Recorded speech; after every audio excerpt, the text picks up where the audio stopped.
Okay.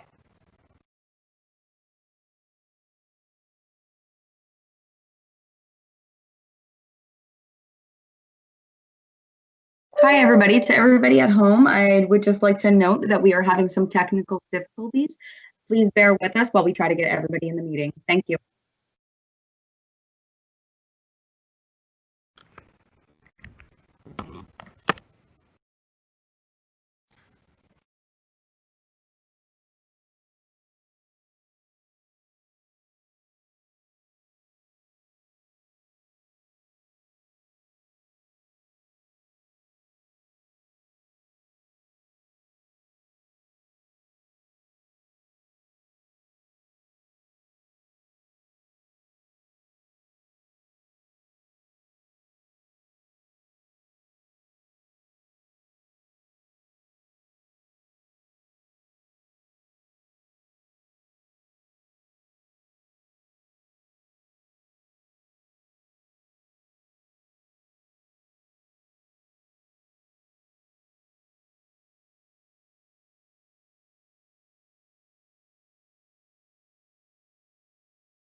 For everybody tuned in at home, I'd just like to advise you that we are still having technical difficulties and we are working with ICT to get everybody in the meeting. Please hold on while we work this out. Thank you.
Hello. Hello. Hey, it's Carlos here. Hi, everybody. I'd just like you to know.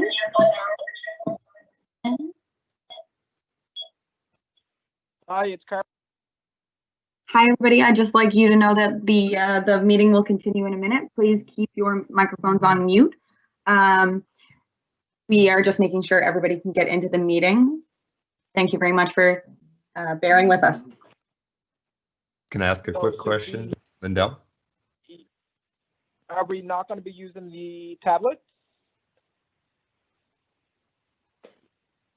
We are doing our best right now to try and get it up and running, but it doesn't seem to be working for whatever reason. I think the only option right now is to have everybody dial in via audio. We're working on it as best as we can. I will let you know if anything changes.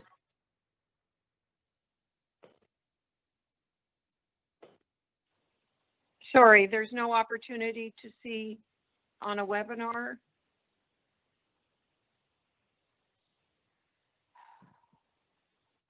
At this moment, we do not have the opportunity to bring in the video. We are not sure what the issue is, but we are working on it as best as we can. I will let you know if there are any changes. Thank you. Thank you.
Everybody, it's Natalie Borden.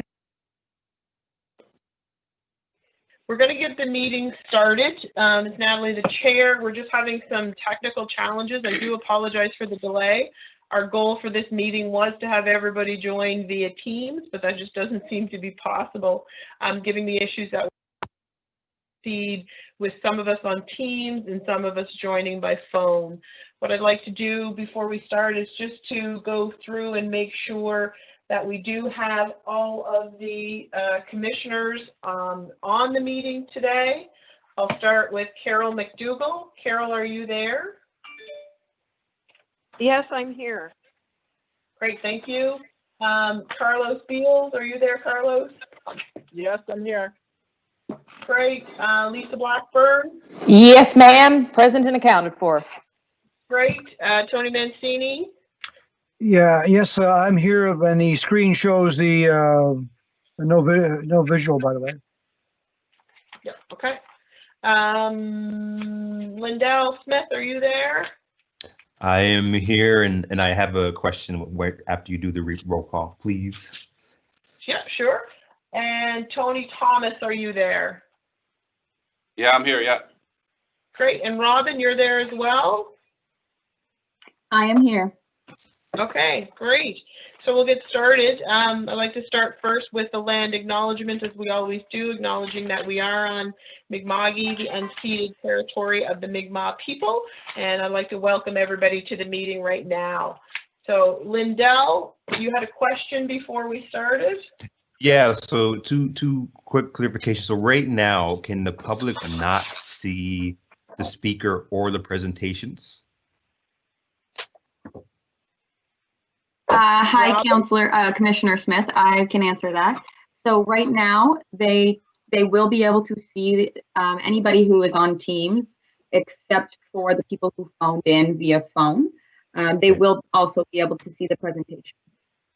In my other question, and this is more maybe for the members on the phone, because I remember the concern from those members was that they felt two things. One was the lack of I guess feeling connected to the meeting itself over the phone, and also the delay that they see when they're watching the webcast and when they're on the phone. So I just wonder, and maybe this is for the members, if this is something that I think we need to continue today, but at the same time, it's important that all our members feel 100% comfortable, especially when we're going to have important conversations like today. So I don't know if we should have a quick discussion on whether or not this is something we should postpone at our earliest convenience, so those members can have that technology set up, or if they feel comfortable continuing with the way that we're going today. I'd like to answer that. Go ahead, Carol. Carol. So I think in the interest of having this meeting, it's important to carry on, but I, on the phone, can't see anything on a screen. So I don't see what the public sees. And so, is there a webinar link that can be sent to those of us on the phone so we can at least, and I do agree that I was one of the people who said we felt disconnected when we're just on the phone and not able to participate, and the delay is an issue. But can we at least get a link to see what all of you are seeing today? Hi, Carol. Yes, I will make sure that is sent out right away. Thank you. Thank you. I just connected using the link that we were provided, and that shows me what the public is seeing. All I'm getting is the meeting will continue after a break. Okay. It says virtual meeting, Board of Police, and then there's an HRM logo, and the meeting will continue after a break. Okay, because I can see Lindell. So I have another really quick question. I think Tony was going to weigh in too. So I've done, and maybe we take another quick break, but I've done Microsoft Teams with other folks who don't have Microsoft Teams, and they've used their phone, they use tablets, they've used other devices, and they just click on the Microsoft Teams link and it takes them right into the meeting. Is there anything different from today's webcast that doesn't allow that to happen? Yeah, Lindell, I have 3 tablets. I have a Microsoft Surface, I have an HP tablet, and an iPad, and I'm getting the same response on all 3. Okay, all right. Yeah, so there's something definitely going on just for the folks on our end. I was able to join the agenda review meeting earlier with no issues whatsoever. So there's something specific about this meeting. Trust me, within the last 39 minutes, Robin and I have been frantically calling people and talking with the technical folks about what we can do, and everybody's stumped at this point in time. So I think this is really an anomaly. This is not a lack of setup, lack of preparation, lack of training. There's some glitch going on here that we're just not able to solve. Okay, thank you. And so, Lindell, it's Carol. I was able to join an agenda setting meeting with Teams yesterday. So it was fine. And I'm just kind of perplexed that today isn't working, but understand what Natalie's saying. Okay. So Tony and Carlos, you didn't get a chance to weigh in on your thoughts about continuing. Hi, Carlos? Yep. Yeah, I'm getting the same error message as well. I think that we should continue with the meeting because there are people who want to listen to what we're discussing. But I do, as I expressed previously, I do find it very challenging to engage using the phone. But for the sake of this meeting, I am willing to suck it up and move forward. What a team guy, Carlos. What a team guy. And Tony Thomas? Yeah, I agree with what Carolyn and Carlos are saying, and like I say, it's not the best way for us to be part of this meeting, but like for the sake of everybody involved, I'd like to continue with the meeting. Okay. So while Robin is working on getting everybody a link to see at least the public view of the meeting, we can certainly proceed. Call the meeting to order, already done that. So from a community announcement point of view, item 2 on the agenda.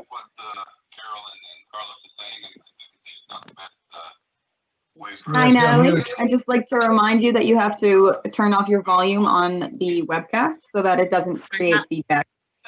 I do have it turned off. I think it may be someone else. I think the public view of the meeting, we can certainly proceed. Call the meeting.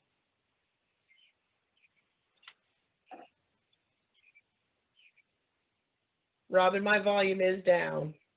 Yep, I see that. I think we have it now. I think we got that sorted out. So sorry for interrupting you. No worries. Second item 2 on the agenda is community announcements. Are there any community announcements to be brought forward for today's meeting? I do have one in my computer. We're having lots of technical difficulties. My computer just closed down my email. Give me 3 seconds and I'll pull up. There is a planned protest that is happening around. Sorry, I'm trying to click and speak and it's not working. So on Saturday, July 25th at 1 p.m., there's the second annual Walk and Ride and Roll to Africville. So it's a protest to speak about the inaccessibility for the community to get to Africville. It's happening on the 25th at 1 o'clock, starting at the walkers meet at Duffus, the corner of Duffus and Barrington Street at 12:55. And the riders and rollers meet at Richmond and Barrington Street at 12:55. Rain date is Sunday, July 26th.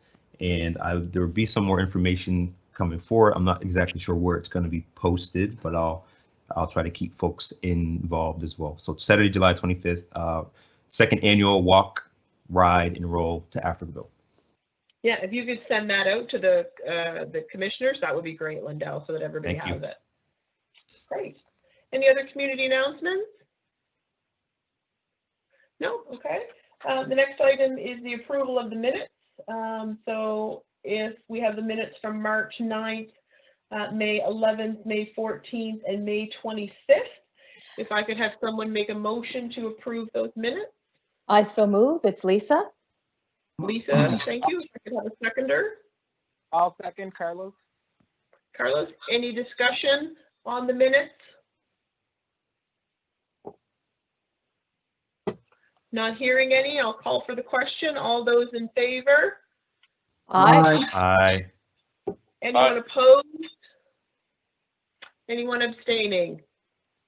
No, the motion's carried. Thank you very much. Natalie, yeah? Could I just make a comment? I want to thank Robin for amending the spelling of my name on the minutes for May 11, 14, and 25 because it was incorrect. It was correct on March 9th, but just want to thank her for fixing that.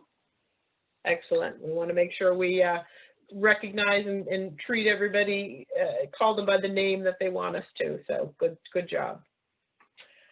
The next item, number 4, is approval of the order of business and approval of any additions or deletions. Madam Chair. Yeah. So it's Tony Mancini, on the approval order of business. I have 2 items I want to bring up at this point in time, if I may. Yeah, if you would let me just go first, Tony, I had Sure. an item to add myself, so. Yep. Good. So for the additions and deletions, there is one addition, was a notice of motion from Lindell, which will be added at number 14 for discussion. So we'll make that addition, and then Tony, yourself? Sorry to interrupt you, Madam Chair. Thank you. I have 2 items. Item 10.1.1 was an added addition. We received it last night. I believe that's out of order. Do we not need 2/3 vote to add something last minute? Marty, I don't think that was added last minute. That's been on the agenda. The materials were just not ready. No, the motion was only added last night. Okay, Marty, I'll ask you to weigh in on that. Yeah, okay, it's basically, there's no problem because it's a staff, it comes from staff, it's a staff motion. I think there was some correspondence that was circulated, which is basically incorrect, where they looked at it as the requirements as if it was a member's motion, right? But Right. It's basically a staff motion, and the board members can do whatever they want with it once it's on the floor. Well, at this point in time, Marty, I would ask to have that item deferred. There was confusion on that item coming up, so is this the appropriate time to have that conversation? No, I think, no, not at the order, but I think it would be when the thing is called, I think you can make the motion to defer, yes. Okay. Thank you, Marty, and I'll do that, Madam Chair. Thank you. And I have a clarification, and Marty, I might need you as well. Yeah, go ahead, Lindell.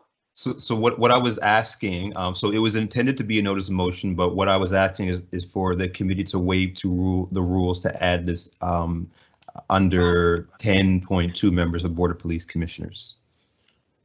Okay, And well, Go ahead. can you hear me? Am I there? I guess, Lindell, sorry, Councillor Smith, there is already on the agenda a provision for notices of motion. And you're free to put your notice of motion out. The problem with adding it as an item is if a motion's brought forward by a member, that calls for a staff report before the thing can be debated by the board. So in that sense, you can't bring it forward as a matter for discussion today, right? You'd have to get and your motion, by the way, your motion perhaps should be calling for a, more properly calling for a staff report, although what the rules say is that when you bring that motion, whether or not you indicate a staff report, you still have to, it's deemed to require one, right?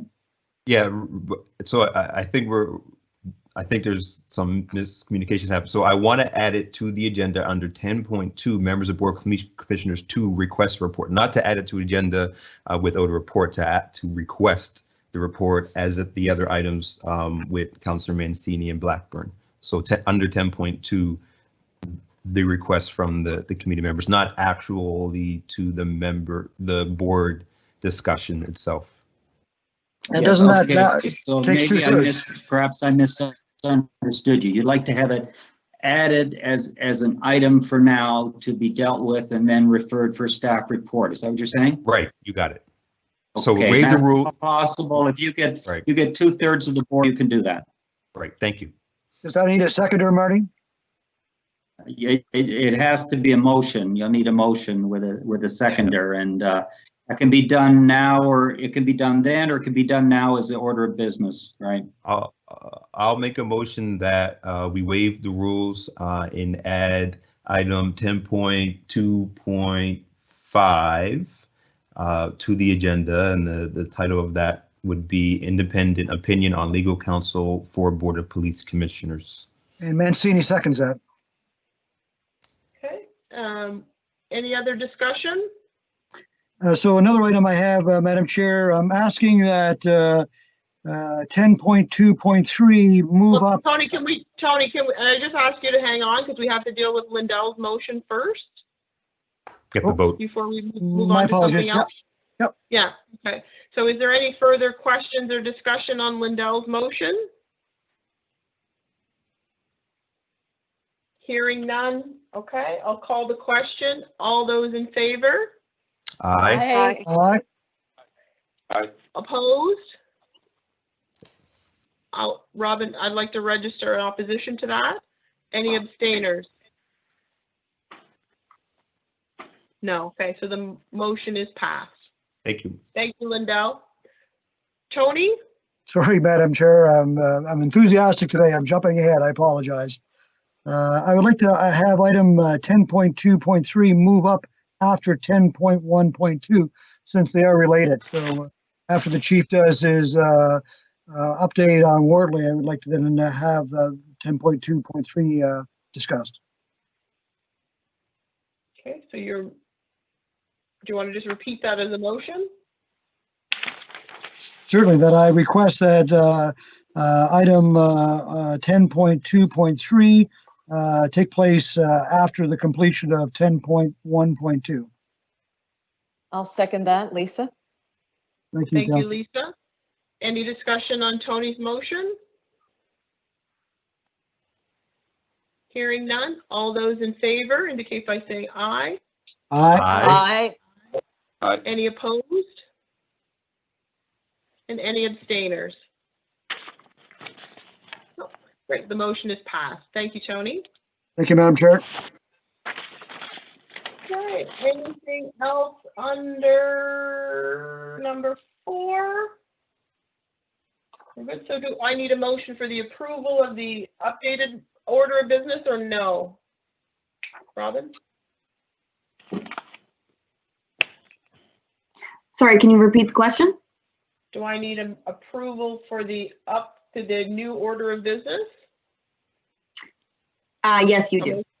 Okay, so I'll ask for a motion to approve the updated order of business. I I'll so move it as Carol. And I'll Thank you, second, Lisa. Carol. Seconded by Lisa. All those in favor? Aye. Any opposed? No, and any abstainers? No, okay, the motion is carried. Thank you. So business arising out of the minutes, number 5, there was some follow-up with the FOIPOP office regarding materials being available that we could disseminate to the public about the process to submit a FOIPOP request. And I have Chief Kinsella down as the speaker there.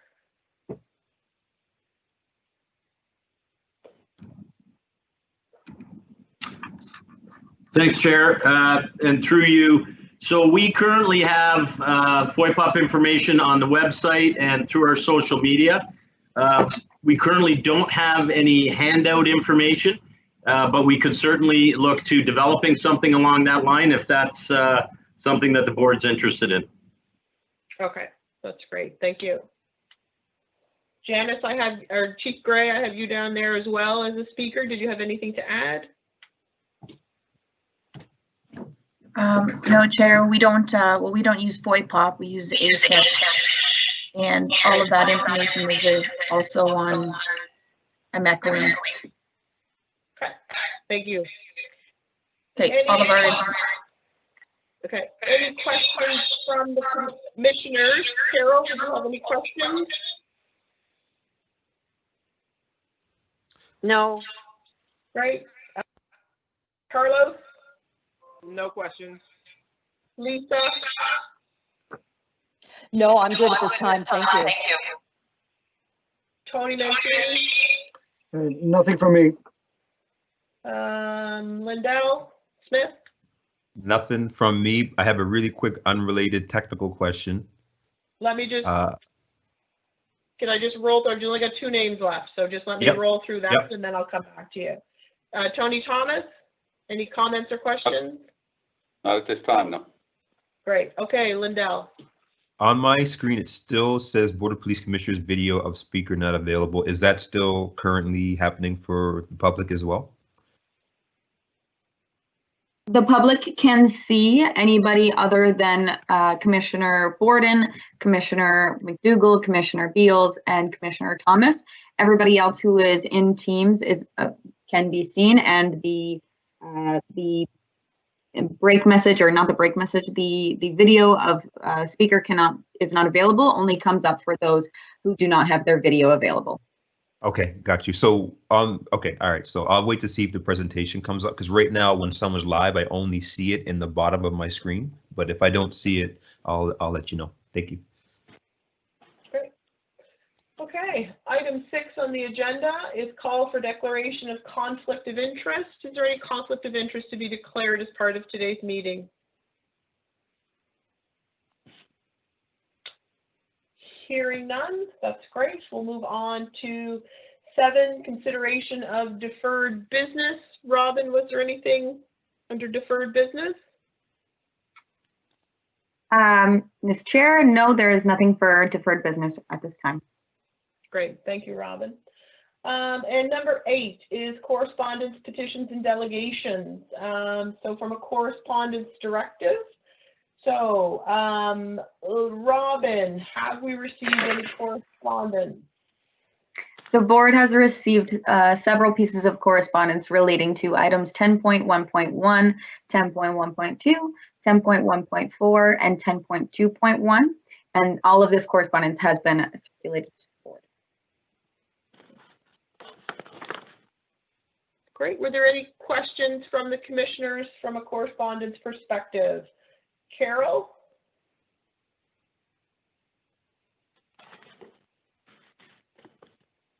Sorry, I was unmuting. No, I did read all of the correspondence, and if you can carry on with the others, I'd like to come back to me at the end after everyone's spoken. Thank you. No, I think, why don't you go now while we've got you on there? I'm not ready. Oh, okay, sorry. Carlos, any questions or comments about the correspondence? No questions, but I just want to thank everybody that written in. I did read over all of the information, and I highly appreciate everybody that has taken the time to write in and express their concerns. And I just want you to know that we're listening, and I hear you. Thank you, Carlos. Lisa Blackburn? No, nothing at this time. Everything is good, and certainly I don't have any correspondence or petitions other than the ones that have already been mentioned. Great. Tony Mancini?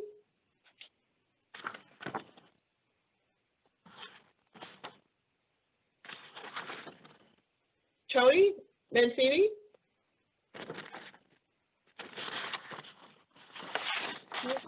I'll come back to Tony. Sorry, nothing for me, Madam Chair. It's Mancini. Thank you, Tony. Lindell Smith? Yeah, really quick question was, so we got a lot of correspondence, and as Carlos said, thank you to everyone who wrote in. We got one in particular from the Nova Scotia Policing Policy Working Group, and they asked us to give them a reply by a deadline. I don't exactly know what the deadline was. I can't find the email right now.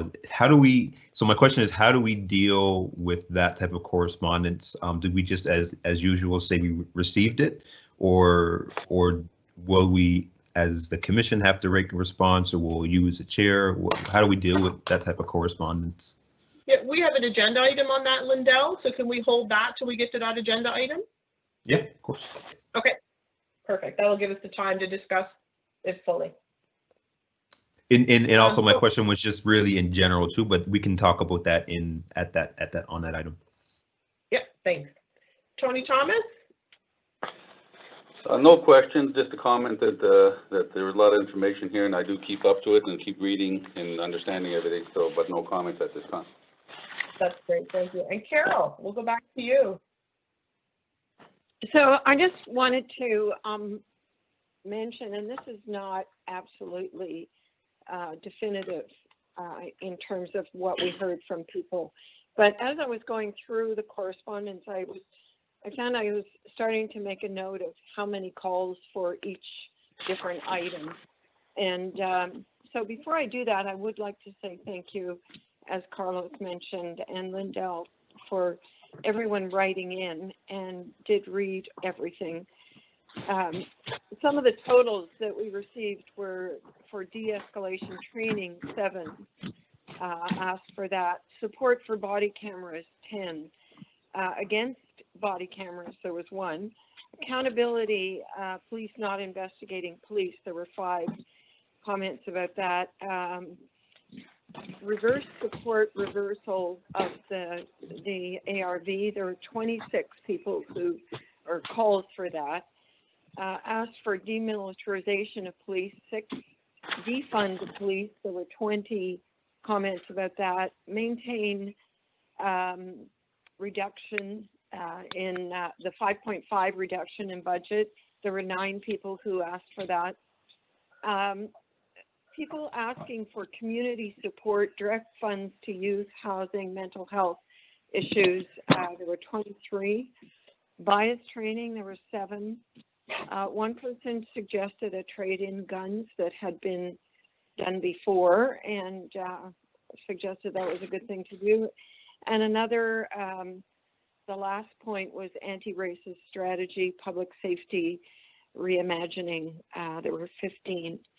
And then there were other calls for an African Nova Scotia Justice Institute and the African Nova Scotia Policing Strategy. So I just thought it was interesting to look at those totals and thought I'd mention them. That's great. Thank you, Carol. Next item on the agenda is number 9, which is information items brought forward. And Robin, there were no information items brought forward, correct? That is correct. Great. So item number 10 are reports discussion. So the first item that we do have under reports and discussion is a presentation from the Office of Public Safety with HRM about defunding the police. That we'll talk about an overview of sort of defining and making sure that we all have a common understanding and a common agreement on, you know, what that concept means from a board perspective. We'll talk a little bit about an overview of the current programs under HRM Public Safety and get an update on UN Safe Cities. And I will now turn it over to Dr. Amy Siciliano and DeRice Symonds. So, Simon. Hi, can you hear us? Great, thank you very much. Thank you so much for inviting DeRice and me to contribute to the critical conversations that are underway. We're going to begin today with me starting. I'm going to talk a little bit about my office, the Office of the Public Safety, and my role within the municipality. After that, I'll turn it over to DeRice, and we'll focus the first part of our presentation on the defunding the police discussion. And at the request of the chair, we will take a break and then reconvene with our presentation to talk about the public safety strategy highlights and some of the work that we're doing in relation to upstream prevention. Next slide, thanks. So my name is Amy Siciliano, and I am the Public Safety Advisor for HRM. My role within the municipality is really to advise us on upstream preventative approaches toward public safety so that we can better address the impacts of crime and victimization on our communities before they occur, ideally prevention. So we know with enough evidence to fill this room that this virtual room, that community safety relies on a web of interconnected systems. The effective and equitable functioning of all components of these systems is essential to prevent and repair violence and the harm that comes with it. I wanted to just speak a moment about the pandemic of COVID that we find ourselves in, because I think there's 2 critical lessons that bear on the conversation today. The first is that the virus has allowed us to see firsthand the vital but often invisible role these systems play in keeping us safe and healthy, because many of them shut down or otherwise operated outside the norm. I'm talking about shelters, healthcare, libraries, schools, community centers, recreation programming, parks, places of employment, and centers of spirituality.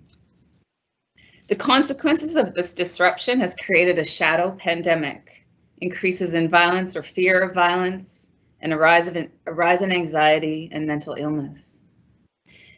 And as Senator Bernard said in her address to Regional Council the other day, the pandemic of COVID has collided with the pandemic of racism. We've seen communities marginalized by race, class, gender, and age bear disproportionate impacts with both their lives and livelihoods, while those enabled by privilege remain relatively less harmed. So while today we're speaking to the Board of Police Commissioners on reallocation of resources within policing, it's only one part of a much broader conversation on this topic of structural change.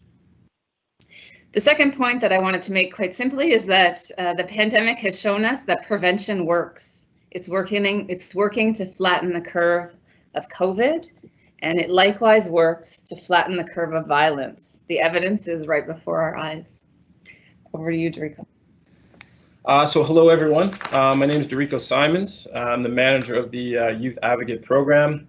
You'll learn a bit more about the Youth Advocate Program as we get into the presentation. I also wanted to, acknowledge my respect to the community as well during sort of three difficult times that we have moved through and currently are moving through in society, one being COVID-19, one being the very tragic and unfortunate mass shooting, and the race relations conversation that's at the forefront of our consciousness right now. And so, we're going to be, I'm going to be talking about reimagining public safety and specifically defunding the police. If we could go to the next slide, please.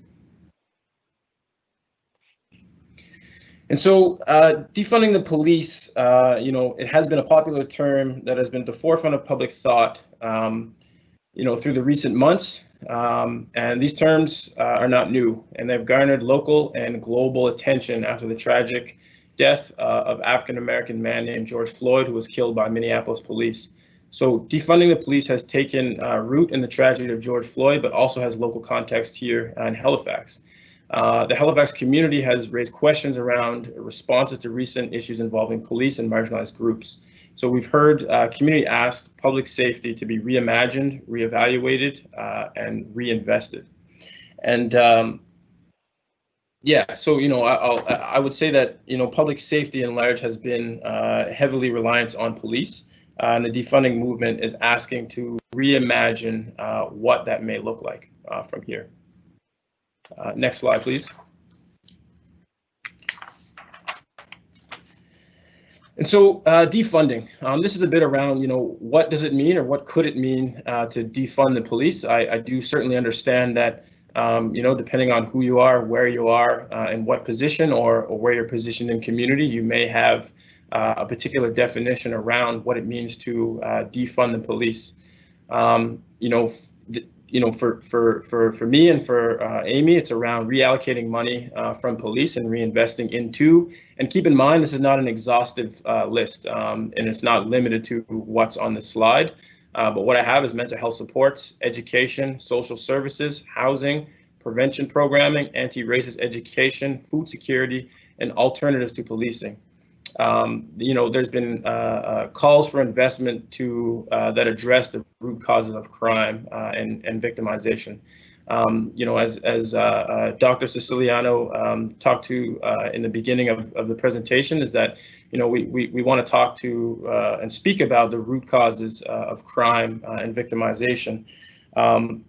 And looking at reallocation to some of these different social supports and programs for community, we'll have sort of a holistic viewpoint to addressing crime and criminal activity through reallocation of money and funds from police. Next slide, please. And so this here slide, we're going to talk just a bit about prevention. And so individuals in precarious, challenging, and uncertain living situations do not have the same protective factors as someone who does not encounter those same challenges. And so when I speak about somebody who has protective factors, we talk about somebody who has, we could say egalitarian family or 2 parents in the home, food secure family, stable income and living environment, versus someone who may not have those same protective factors and maybe risk factors with 1 parent in the home, food insecure, or living in an unstable income and living environment. Investing in prevention and reducing risk factors will help foster interventions intended to reduce or eliminate motives for crime and criminal activity. What that means is that individuals who have more protective factors will not have the same, will have less motive or thought towards crime or criminal activity.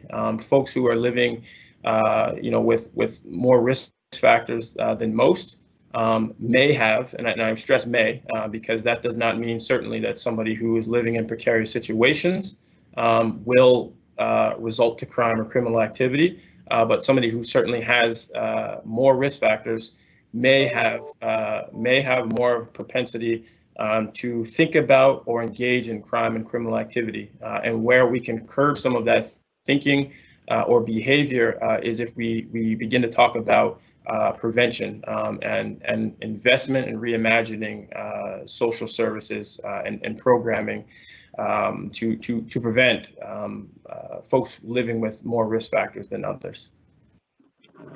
Next slide, please.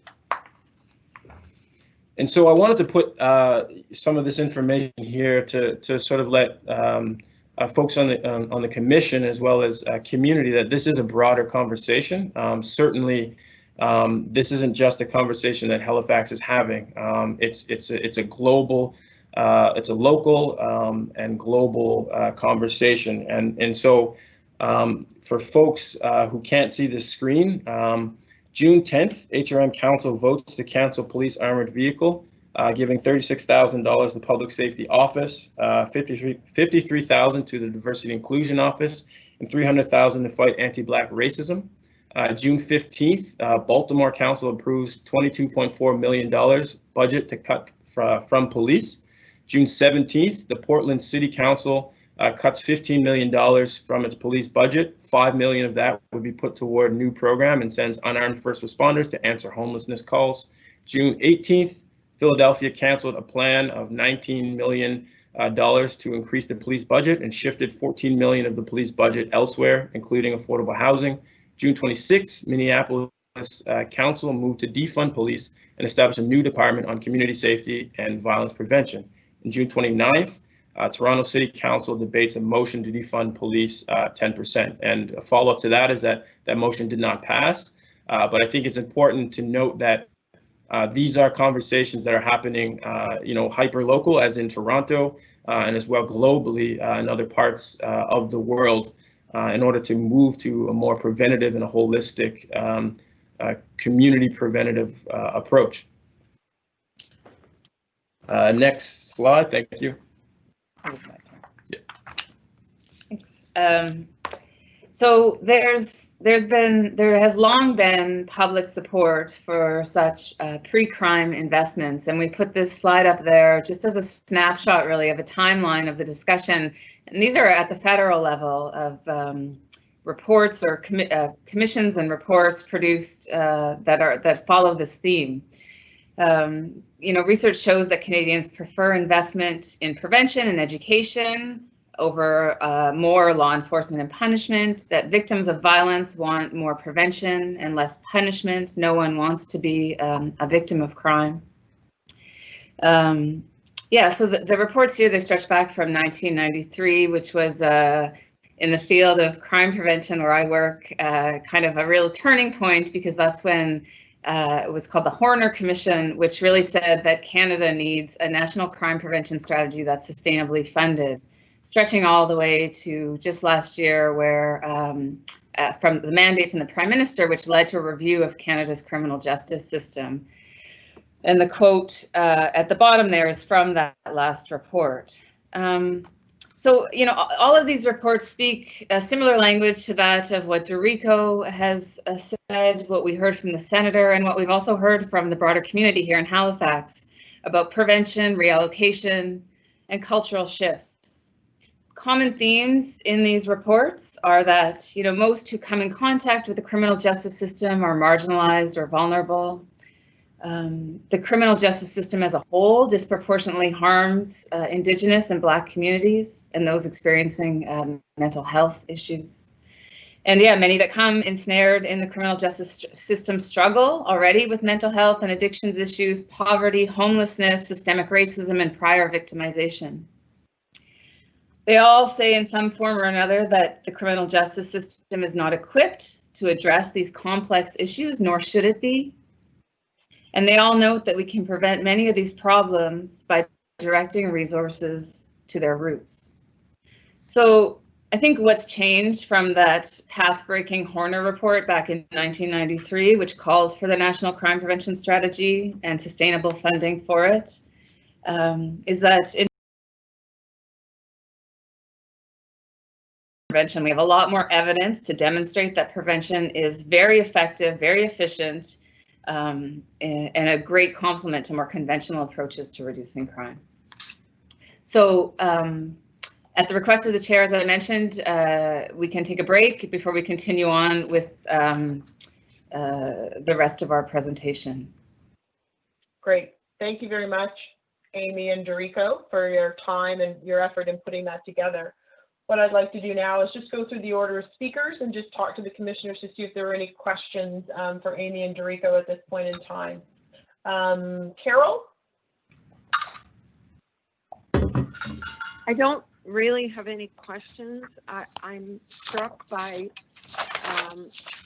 the point that's made on the slide, which shows the timeline of calls for prevention, reallocation, and culture shifts, which is on the screen now for, I think, for the public as well. The last line about to better understand the root causes of crime and ensure that Canada is not using instruments of criminal justice to address social problems. Thank you for bringing that to this discussion, and it's certainly meaningful. And one of the reasons I found myself totaling some of the comments we heard from people when they sent letters in was I've often wondered, we're supposed to be reflecting the needs and values of our community, and it was clear in those letters that those are the needs and values of our community. And some of the comments you've just made, DeRice and Amy, are reflecting those same things. And so it's really important for us to pay attention. Thank you. Thank you, Carol. Carlos? Thank you, Madam Chair. I have several questions. However, I would particularly like to hear from the councilors before I weigh in. Okay, so Carlos will come back to you. So Lisa Blackburn. Thank you very much, Madam Chair. And yes, I'm particularly struck by this slide as well. It's, for folks out there who think that this is something new that has just come on the horizon, we can clearly see by this timeline that this is something that has been the part of the conversation, and it has been for a very long time. And that pull quote there, that's almost a mission statement, isn't it? Ensure that we're not using the instruments of criminal justice to address social problems. Okay. Tony Mancini.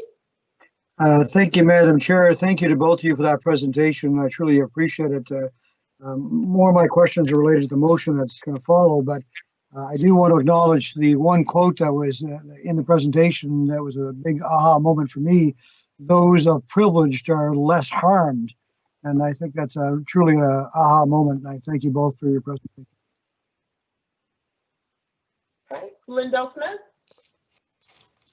Yeah, thank you both for presentation. For me, the two pieces that stick out most is the timeline where other cities have looked at police budgets and made those cuts.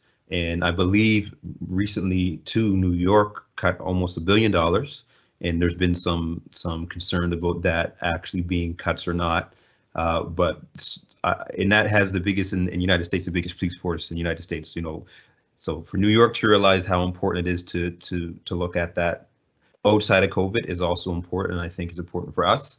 One of the things that really strikes me, and I don't know if this is something Dr. Ciliano or DeRice want to speak about, but we have an office currently, and you know, since day one, since the day was, well, since I came on council, I'm not going to speak on since the day was created, but I always felt that that office needed to have more resources, and that's something that I've talked to the CEO before about and talked to Dr. Ciliano about, and really looking at the role of that office. And if we're talking about reallocation, we also need to have the discussion of, we have a public safety office. We are already ahead of the boat, like was said. Other places wishes that they had reports and wishing that they had offices like ours. So how could we look at, if we're going to defund or reallocate, putting those resources into places that we already have them, and even putting, you know, we have crossing guards, we have victim services, we have so many other aspects of HRM that could be within public safety that could be part of that office, which means more funding. So I look forward to the broader conversation and really appreciate the discussion so far. Great. Thank you, Lindell. Tony Thomas? Yeah, I have no questions at this time there, but the presentation, I'm not muted, am I? No, we can hear you. Oh, sorry. Okay, sorry. No, I just really looking forward to the rest of the presentation, and so far it's been great. And the timeline, slide 2 is very important and very informative, that we've been dealing with certain situations for years and years and years, and we continue to look at issues even to this time. So I'm just looking forward to the rest of the presentation to see what else is, but I find it very informative. I just look forward to listening to everybody's comments. I'm very interested on the whole timeline stuff here. So, but at this point, no questions. Okay, thanks, Tony. Carlos, I'll come back to you. Thank you, Madam Chair. So I'm a little bit mind-boggled right now because we just had a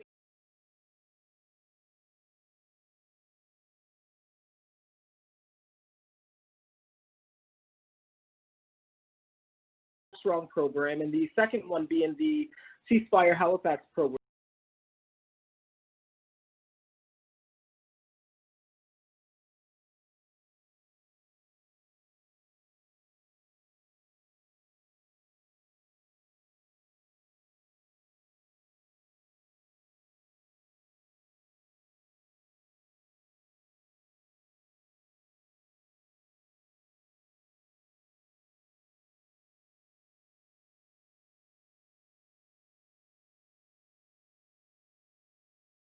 And we had a service in this municipality that worked with high-risk individuals, a service that allowed African Nova Scotians to tap into services with dignity, to organizations that had provide economic opportunities in the Black community. They had the structure where 98% of the staff in both of these organizations were African Nova Scotians. Both of these organizations have given opportunities to people that have criminal records and provided them an opportunity to support their fellow neighbors. So I'm very confused as to why we are talking about prevention as if we didn't just have 2 organizations in the municipality that focused on crime prevention within the African Nova Scotian community. I'm absolutely mind-boggled. Yeah, I would echo that, Carlos. Can I just ask you to hold that question? And I know it's a very important topic, certainly to all of us. But what we're going to have, once we finish talking about the definition and the motion, then we're going to get into some discussion about the programs. I want to keep the two separate for now because I think, you know, there's a lot of discussion out there about what defunding the police really means. So I think we have to come to an agreement on what that means for us as a board, and then that will inform the discussion about the program piece. Are you okay with that? Yeah, I'm fine with that. I guess what I would add is that right now the budget for HRP is in RCMP in Nova Scotia is about, correct me if I'm wrong, it's about between 80 to 89 million dollars. And the only resource that I think we have currently, and I'm hoping that somebody would correct me if I'm wrong, but from my current knowledge, is the Youth Advocate Program, which gets about $600,000. So we have, in comparison, when we look at proactive crime prevention, and then we look at reactive, which is policing, we have a very small percentage point, which is given to crime to essentially to fight crime. So, yes. So for me, my definition is that we need to try to find some balance between a equal balance between proactive and reactive.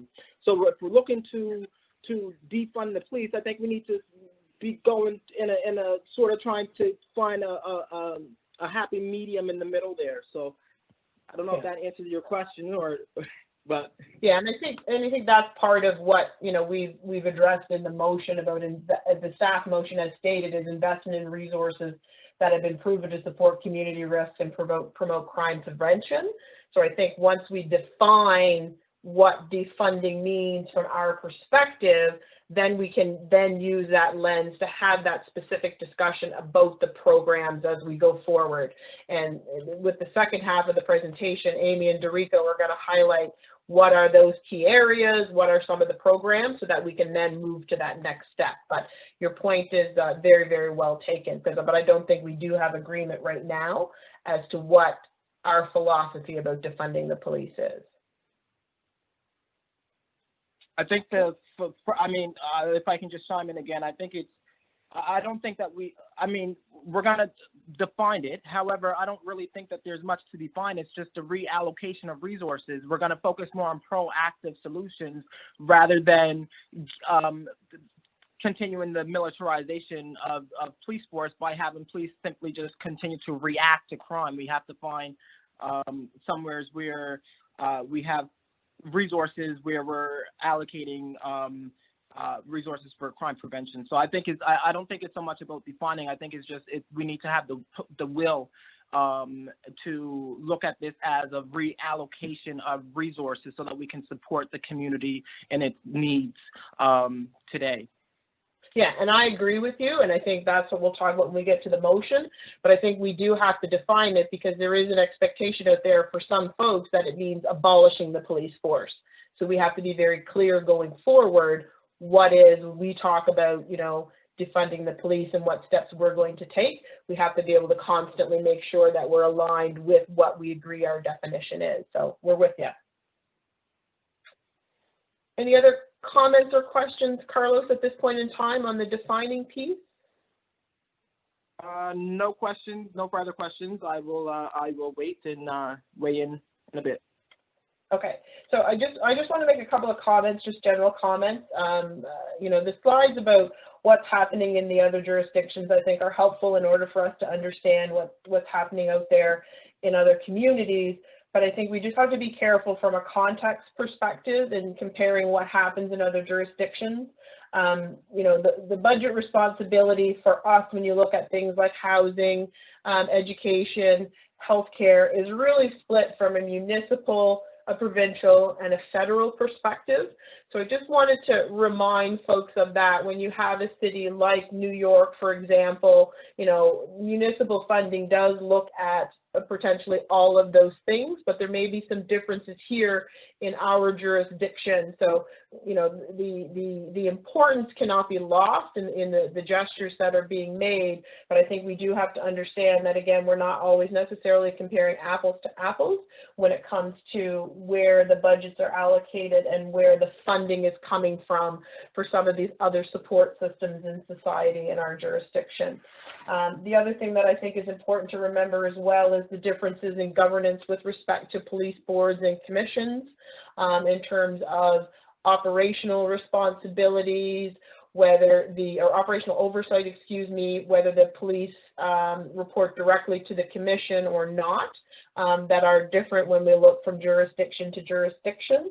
And then again, I think, you know, we look to be very aware of what our role is from a commission perspective versus what is the role of council.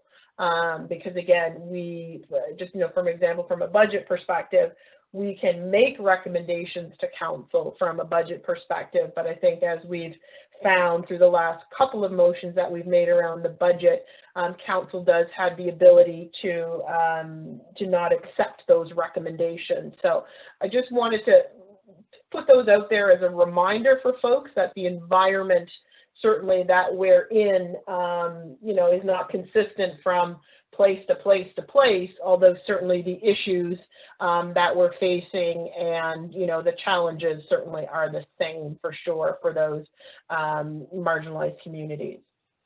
So at this point in time, we do have a motion on the table, a staff motion, and as a reminder, the motion is really just to make sure that we're defining and comfortable with what we want to use as the definition of defunding as we move forward and as we look at programs, as we do that assessment, as we make recommendations or decisions or whatever they may be, because I think we have to be very, very careful to avoid, you know, there's a lot of bandwagoning going on where people want to, you know, let's do something quickly and make it look like we're doing something versus making sure that we're approaching things from a consistent point of view and really making those decisions based on what that overall understanding that everybody has is.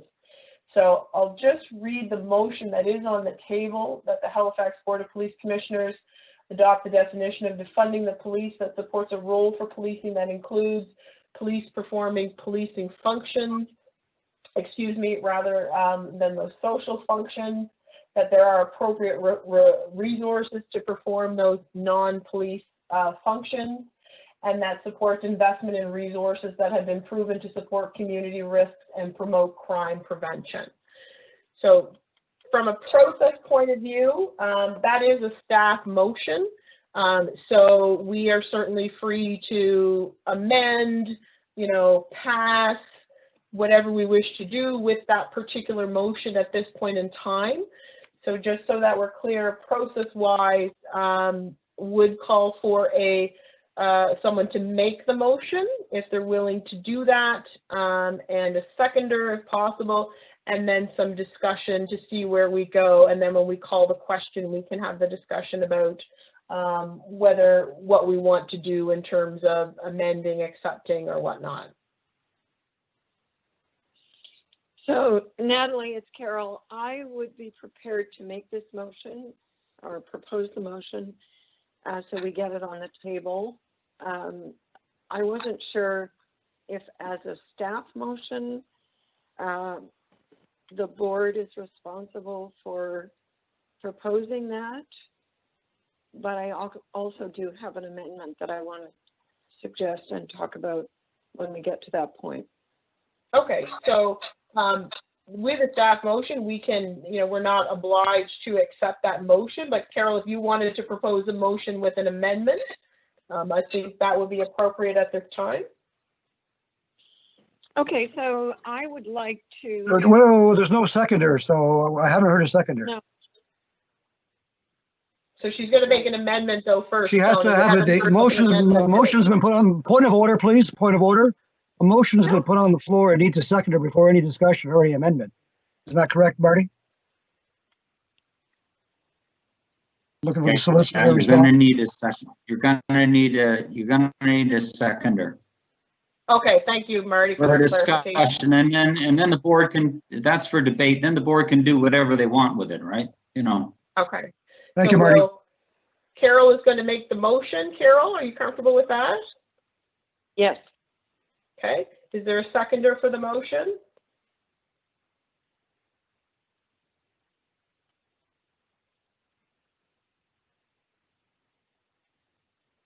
Okay, so Marty, from a process point of view, without a seconder, It's defeated. Yeah. Marty? It's, yes, you move on then to, you move on to any other motion that might be proposed. Okay, so perfect. So I'll go back to Carol. You wanted to propose an amendment? Sorry, a point of order once again from the solicitor. Motion was put on the floor. There wasn't a seconder, so the motion dies. Isn't that not correct? There's no amendment. There's no motion to amend. Okay. Yeah, that's right. No. So You Carol can't wants to amend a propose, motion that isn't on the floor. right. So But Carol, I mean, will Carol you can vote put, to Marty? okay, but she can put her own amended motion on the floor now if she wishes, right? Yeah. Carol, do you want to go ahead?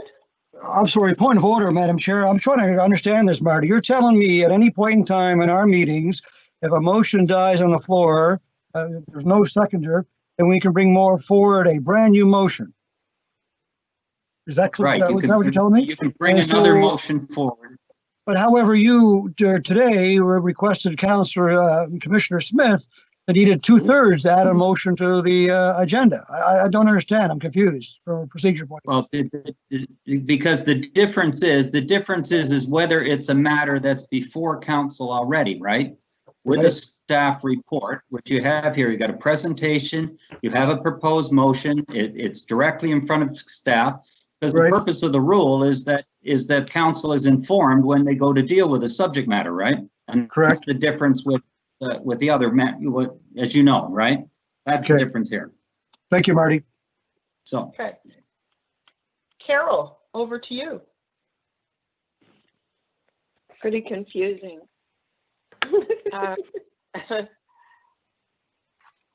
I guess I felt that if this motion was going forward, so I have to say this before I try to phrase a motion, that we really also needed to articulate that there would be a citizen advisory committee that would be helping us to get to a definition. It seemed to me that that part was missing, and having citizens, having community involved in defining this would make it a stronger kind of definition so that we could actually adopt it, believe in it, carry forward. That would be the amendment I would add to the part where it says the Halifax Board of Police Commissioners appoint a citizen advisory committee made up of community members to provide a definition of defunding the police that the board can then support, and the other items kind of give a context for some of the things that might be included in the thinking as that goes forward. So to me, the community was missing from this. Okay. So do you want to just repeat that motion, Carol, for clarity? And then I'll ask for a seconder. That the Halifax Board of Police Commissioners appoint a citizen advisory committee, community advisory committee, actually I think is better. Citizen sounds too cumbersome. Community advisory committee to provide a definition of defunding the police that supports a role for policing in HRM that includes the 3 bullet points. Okay. So is there a seconder for Carol's motion?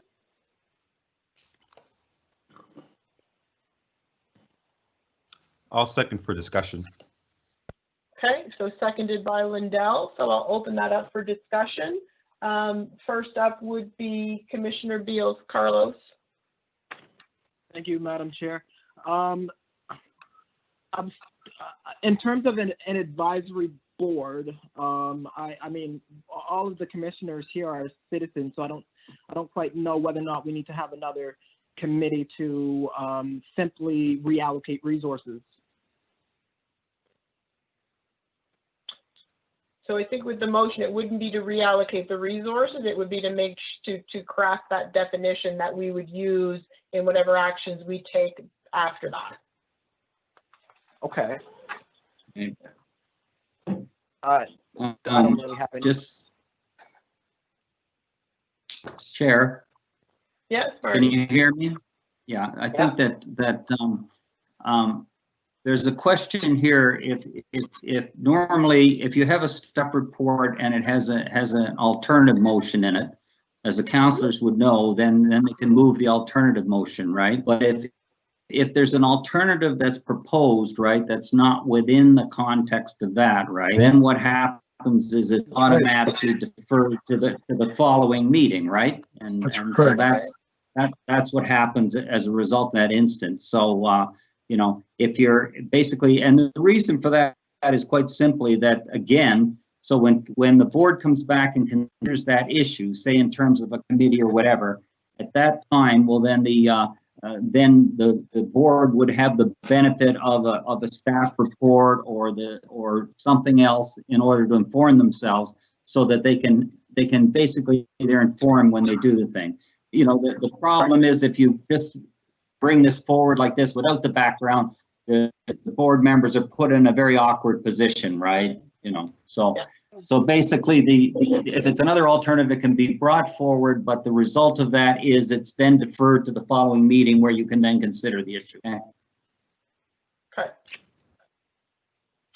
Carlos, you're going to have to get the motion on the floor and you're going to have to get it seconded, okay? And then it's deferred. You get that? Yeah, so we do have, Carol made the motion. Lindell has seconded it. So we're now just into the discussion. So we're good? Yes, but what I'm saying is it's deferred until you have your discussion. Your discussion is deferred to the following week, right?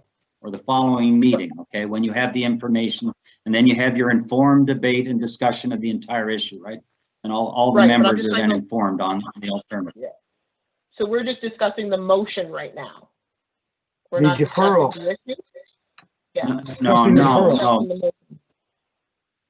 Yeah, you're discussing, well, the thing is, the alternative is automatically, it's automatically deferred, right? If indeed the councilors want to proceed with it as an alternative, right?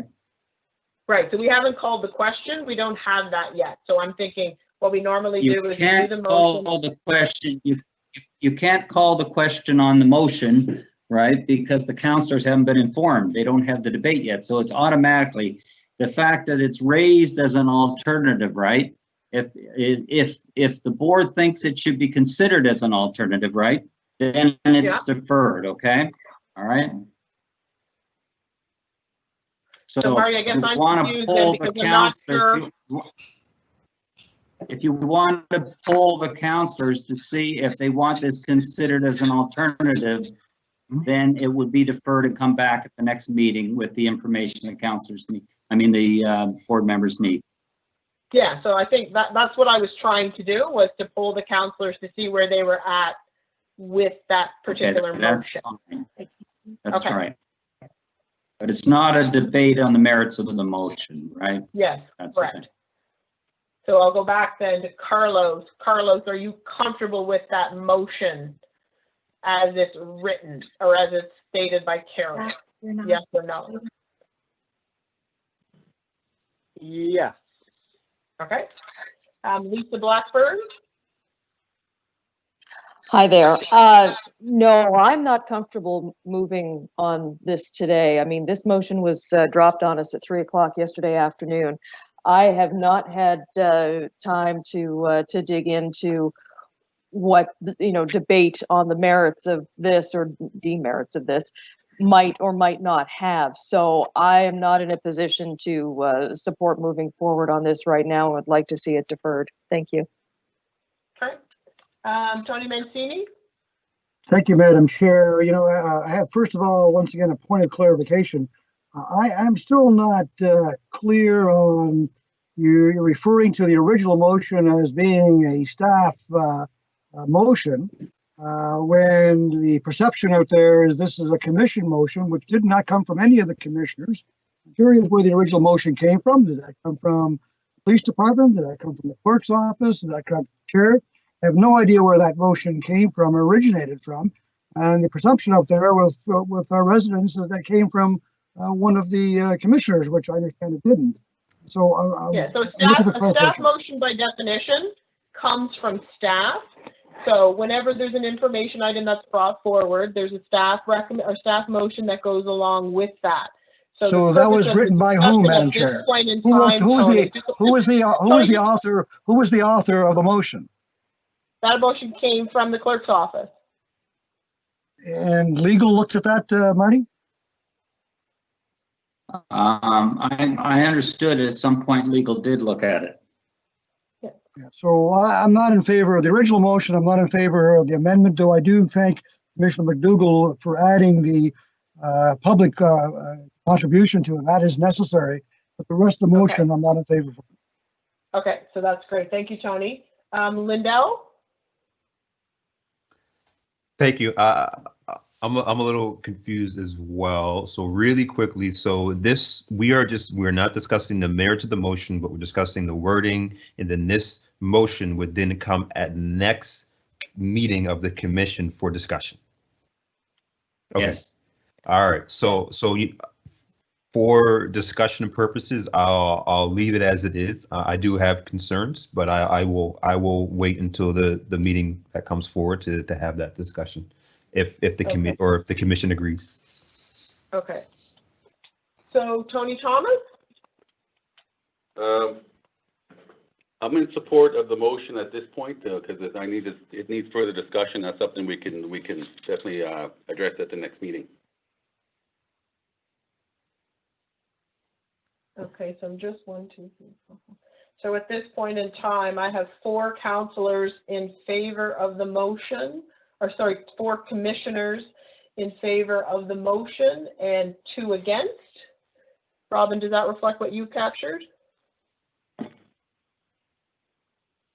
So I have Carol, Carlos, Lindell, and Tony Thomas in favor, and Tony Mancini and Lisa Blackburn opposed. Do you get a vote, Madam Chair? Just let me finish here, Tony. I just want to make sure I'm capturing everything right. I'm getting there. I'm going through it step by step. Okay, no problem. Thank you. Robin, you have that captured? I'm going to assume that's a yes, because I'm not hearing a no. So Marty, from that perspective, do we call the question on this motion at this point in time? I would call the councillors for a vote on it. The important thing here is that the councillors understand is that, you know, this is obviously a very important issue, and I think it's appropriate that the councillors support if there's an alternative that's going forward to be considered at the next meeting. I think that all the board members should basically be in agreement that's the alternative they want to come forward at the next meeting. Okay? Yeah. So I would call for a vote on it. Okay, so based on that, on Carol's motion, all in favor? So, Madam, sorry, Madam Chair, point of clarification. I need clarification. No. Yeah, go ahead, Tony. Thank you. So, Marty, if it was voted against the amendment, what happens then? If when? If right now the poll the chair is taking, and we were to vote against the amendment that's on the floor, what's the end result of that? What happens? Against Carol's motion? Yes, sir. As it stands, it's not just an amendment; it's a motion, right? Right. Right. Sorry. Basically, she's proposing an alternative, right? As a motion, right? And if that's defeated, well, the awkward thing procedurally there is arguably if you go strictly on the rules, the thing is automatically deferred the minute the alternative is proposed, right? The problem here is that is there any utility in sending an alternative, right, to be debated at the next meeting, right? If that alternative doesn't have the support of the board as something that needs to be discussed, right? As opposed Right. to some other alternative. So yeah, okay. So then the question then, Marty, is the motion is, Carol's made the motion is seconded. We're now calling the question on approval of that motion, which means it will be carried forward for discussion to the next meeting, correct? Correct. Okay. Thank you, Marty. Thank you, Madam Chair. Yeah, I'll poll the commissioners individually. So Carol, yay or nay? Yay. Carlos? Yay. Lisa? So just to confirm, the motion is to strike a citizen committee or a community committee that would adopt a definition of defunding the police. And what we're voting on right now is whether or not to send that motion to the next meeting for more fulsome discussion. Yeah, if you vote yay, you want to have further discussion on that at the next meeting. Okay, then I will vote yay to further discuss it at the next meeting. Great. Tony Mancini? I agree with the Deputy Mayor, yay, so we can discuss it next time. Thank you. Lindell? Yay for discussion. Thank you. Tony Thomas? That's a yay for me as well. Great, and a yay from me as well, so the motion is passed. So that Carol's motion is now deferred for discussion and debate at the next meeting. Thank you, everybody, for your patience in getting through that. And thank you, Marty. Okay, so DeRico and Amy, let's go back over to you folks to continue your presentation.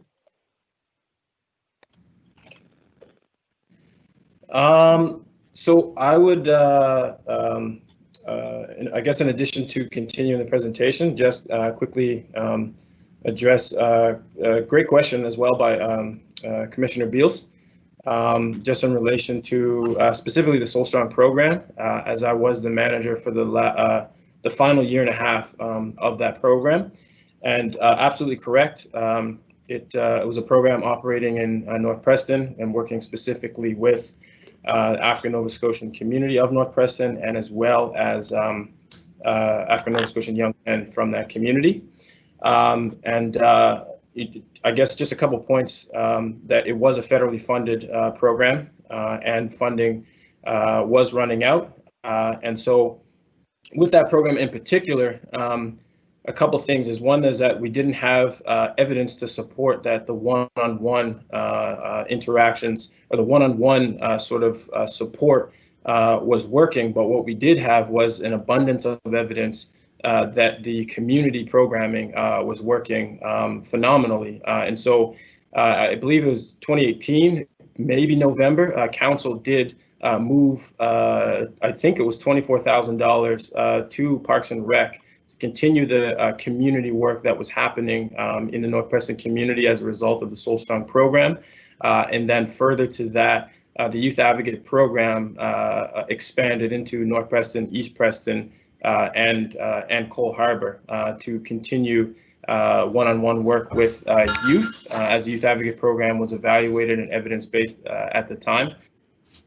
And so I just wanted to address that point. It certainly is a good question for sure. I can't speak to the other point around ceasefire, but I was the manager for the remaining year and a half of Solstrong. Do you mind if I, DeRico, ask you a question, or Madam Chair, am I able to, or no? No, please go ahead, Carlos. Thank you, Madam Chair. And DeRico, thank you for responding to that. My question is, so the Youth Advocate works with, and I know you're going to get into that with your presentation. Yes. My current understanding is that you work with ages 12 to 15. Is that correct? No, ages 9 to 15. 9 to 15, okay. And so could you let us know what was the age group that you worked with the Solstrong program? What was the age for that group? That age group was ages 15 to 20. Okay, so there's a significant gap there in the age, and that's where my concerns lie. Okay. Understood. Thank you. You may continue. Okay. Good. I think that's a really good point that brings up, I talked earlier about the National Crime Prevention Strategy that was called for in the Horner Commission of 1993.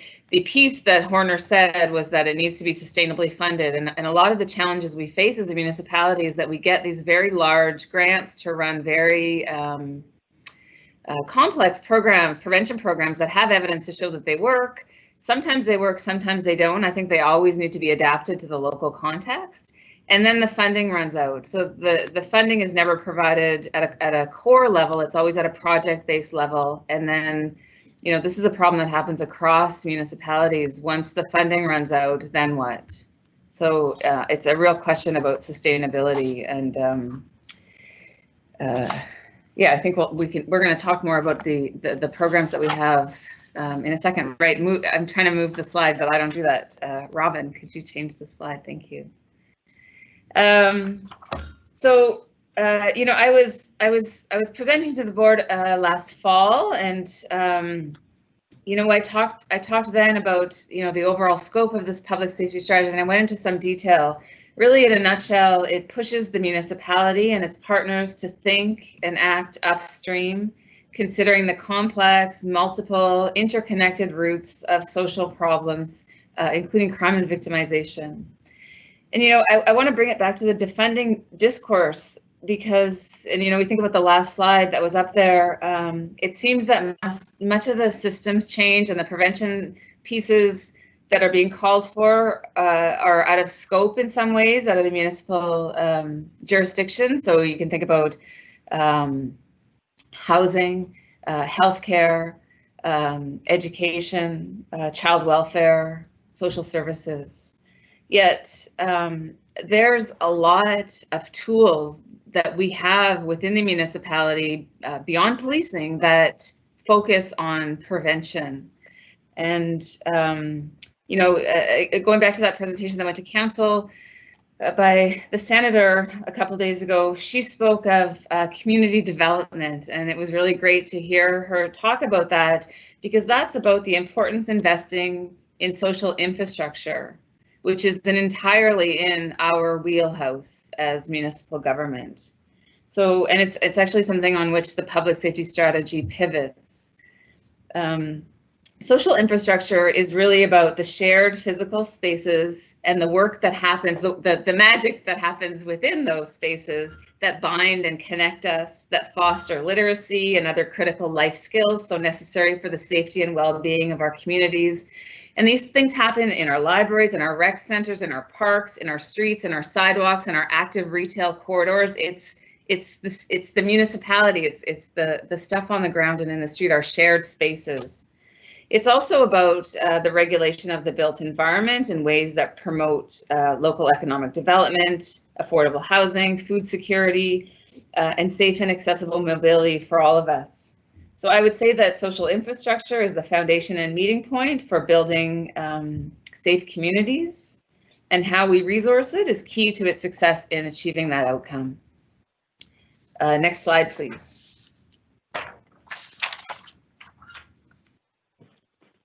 So I just wanted to speak, really briefly about some recent academic literature on that's received a lot of popular attention, and I just put some screenshots of media attention to it, as well as some of the books that speak on this.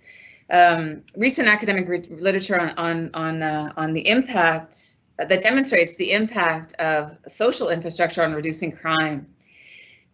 One of the pieces is from the book by research done by Patrick Sharkey and his colleagues. And the real question they're trying to answer is crime, and I'm sure you all know this, but over the past 20 years, one of our biggest successes is that as a society, both here in Canada and the United States and in Western Europe, is that crime is about, like, police reported crime, but also victimization is about half of what it was 20 years ago.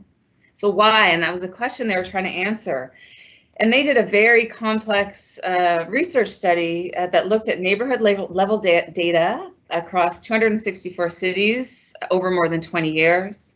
And what they found was that one of the biggest factors contributing to the decline in this violent crime, overall crime as well, was attributed to our residents, people, ordinary citizens, as the headline says there, who formed groups, often local nonprofit groups. They responded by animating their streets, growing food, mentoring children, employing young men, and all of these things in the research demonstrate that they had a real effect on the crime rate. And so the point I think that research makes is that when we adequately resource our communities, provide them with the tools, the programming, the training to organize, when we invest in our people that are doing that work as a municipality, they in turn make their communities safer. They do that work. There's other research that's come out that turns that the broken models, the broken window model of policing, that paradigm kind of approach to policing that we've heard so much about and has been around for a few decades. It turns that theory of policing on its head by demonstrating that investing resources in fixing that proverbial broken window, so fixing the places that are broken rather than removing the criminal element that tends to follow it, is more effective and more cost-efficient way to reduce crime. So, in essence, when properties in violation of municipal anti-blight ordinances were cleaned up, researchers found significant declines in violent and property crime, and this is over a decade of observations. So I think the key takeaway is that, investing in our libraries, community and rec centers, and our parks, the way we design, maintain, and connect our streets and public spaces, facilitate the growth of active retail corridors. All of these elements, when well resourced, make our community safer. And I think, next slide, please. I think that the public safety strategy is relatively new, and it's in its infancy. And there's so much amazing work that is happening. When I presented to council last fall, I highlighted some of that work. I focused more on policing, but there are, when I did my first annual report to council, I did an inventory of everything we're doing in relation to the 76 actions in the public safety strategy. And I found, and I will admit that it's incomplete work, but I found over 100 unique programs, initiatives, policies, and plans that are working toward implementing those actions. And I'm going to just spend a few minutes with some high-level highlights. Jericho's going to go into some more details on some of the work and the expertise that he has. But there's those 76 actions. There's 4 priority areas within those actions. I'm going to give you just a few examples of the work underway. For the first one, build resident resilience. We know from research that the first 3 years of a child's life are critical for social development. That's when a child learns to develop empathy, affection, and the capacity to respond and receive affection. That critical programming happens in our recreation centers and our libraries with young children. It's formal and informal. It's provided by staff at these places to augment the work done by caregivers at home, and in some cases fill the void left by caregivers unable to perform that critical role. In the second priority area, which is ensuring safe spaces, there's been a lot of talk recently about the great work of the Integrated Mobility Plan, which is improving the links between residents and their communities, and focusing on the relationship between mobility and active, healthy, safe communities. In terms of the third item, the strengthening communities, we have programs that provide tax relief for nonprofits, so to grow the nonprofit sector, to do the important work of keeping our communities safe.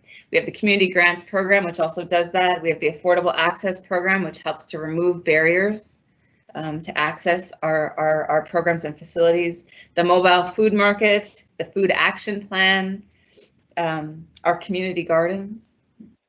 And in the fourth priority area, prevent and reduce crime, We have victim services, which is housed within policing, but is separate from policing. And I can't say enough amazing work about enough good things about the work that they do and the critical role that they play in addressing and alleviating the trauma that comes in the wake of a criminal incident.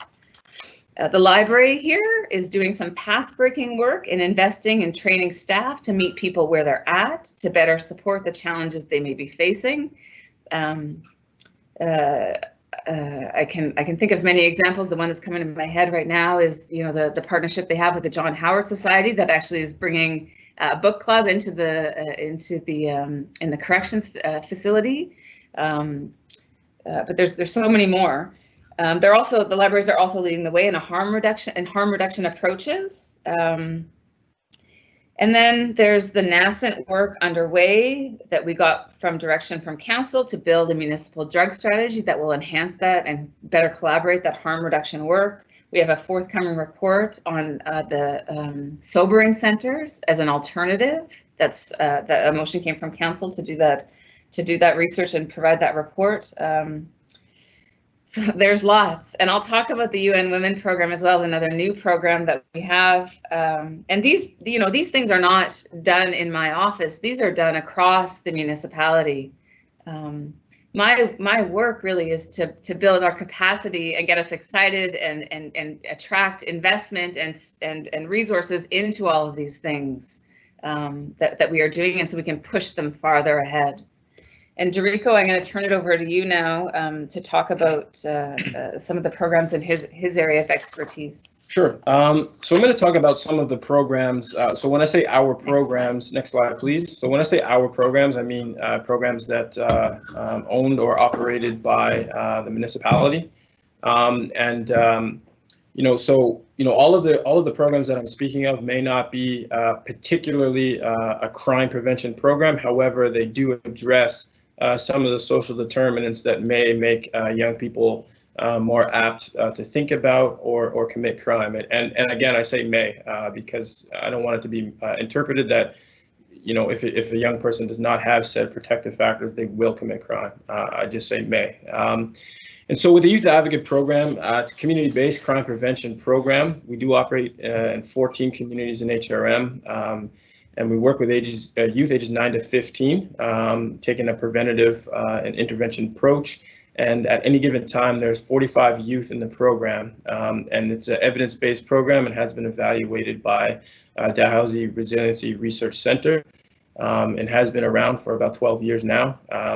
We also have the Youth Live program for young people ages 16 to 24. And this program focuses on young people who are facing significant employment barriers, and it provides employment and life skills training. It is a 21-week employment program and hosts 20 youth in the program at any given time. And so, in particular, as I mentioned in the beginning, it's not the focus is not crime prevention. However, it does touch on one of the major proponents, which is employment. Next slide, please.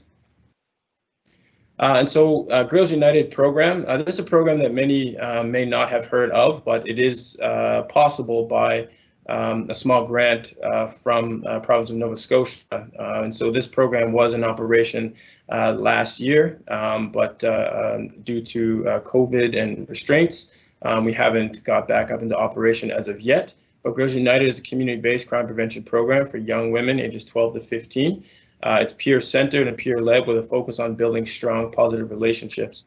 And so this program was in a new sort of iteration this year, operating with 2 cohorts of 15 young women at any given time, and then as well a community component where the Girls United program was going to different communities in HRM and offering speakers and different services and supports throughout the community.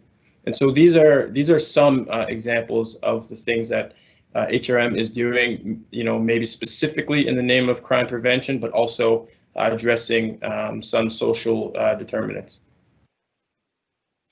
Next slide. And the last one that I would speak about would be the Den, or some may know it as the Multi-Service Youth Center. So the pilot phase, was completed in Sackville, and has some pretty remarkable numbers. From 2018-2019, 161 unique regular participants were at the center, and average drop-in rate per day was 35 youth. So right now, the program offers a safe space for youth to hang out, receive mental health supports, and access to food and housing. Provides resources and supports the youth that normally don't have access to, and often directly correlate to reducing youth and crime. It was a space where young people could drop in, and it was a host of different services, different supports, all in one place. And again, not directly named a crime prevention program, but does address a lot of the social determinants, such as mental health support, employment support, healthy adult relationships, and navigation. Next slide. Thanks, Jake. So I wanted to end by highlighting a new program that we recently joined. And just before I talk about it, I just want to say that, you know, we know quite clearly that women and girls are disproportionately impacted by sexual violence. Women feel less safe on our streets, and are far more likely to experience sexual violence at home and in public. And so in response to this, in August of 2019, Halifax joined a growing number of cities across the globe and in Canada, committed to doing more to address sexual violence, and we were accepted into the UN program Safe Cities and Safe Public Spaces for women and girls. In joining the program, and we've joined with supporting partner of Nova Scotia Status of Women, we've committed to identifying locally relevant and owned solutions, strengthening laws and policies to prevent and respond to sexual violence, investing in the safety and economic viability of our public spaces, and fostering transformative social norms that promote women and girls' right to use public spaces free from sexual violence. Next slide, please. So we are in the very early stages of this work. And so where we're at, we're currently conducting a scoping study, which we are going to use to help us better understand where specific issues relating to sexual violence in Halifax lie. But we're also not just doing research. We've also moved into some actions and programming. And one of the things that we've done that's really exciting is we're using women's safety audits as a tool to give local women a means to describe and report on issues in the built and social environment that they inhabit. So back in January, we hosted a train the trainer session where women were trained on how to use this safety audit tool. And you can see there's some images there of the training session. It was a 2-day training session we did at the North End Library, where we mapped out our routes, and then we piloted the tool. And then we came together the next day at the library to talk about how we could adapt that tool. So it's not just about women, but we could adapt it for children, for racialized people, for issues around accessibility. And we talked about the different ways that we could use this tool and make it our own. So the work of the audit, and I can give you another application quickly of how we're using this tool. The Integrated Mobility Plan is doing some work in Dartmouth North around a new active transportation corridor, and we are working with the Integrated Mobility Plan to have some of the women that were trained in the safety audit actually go and engage local women to do a walking tour, an audit of the proposed route. And so we'll have that lens on the plan before it gets developed, and we'll be able to kind of prevent some of the issues that may happen by having that lens on the work before the ground breaks. So I also want to mention that this work, the UN program, will be excuse me, I'll back up for a second. There's a new Women's Advisory Committee that's recently been established, and this will be the community-led advisor to the municipality on matters related to its participation in this program. So it's very exciting to also have that group in place to provide that really necessary community voice on shaping this program as it moves forward.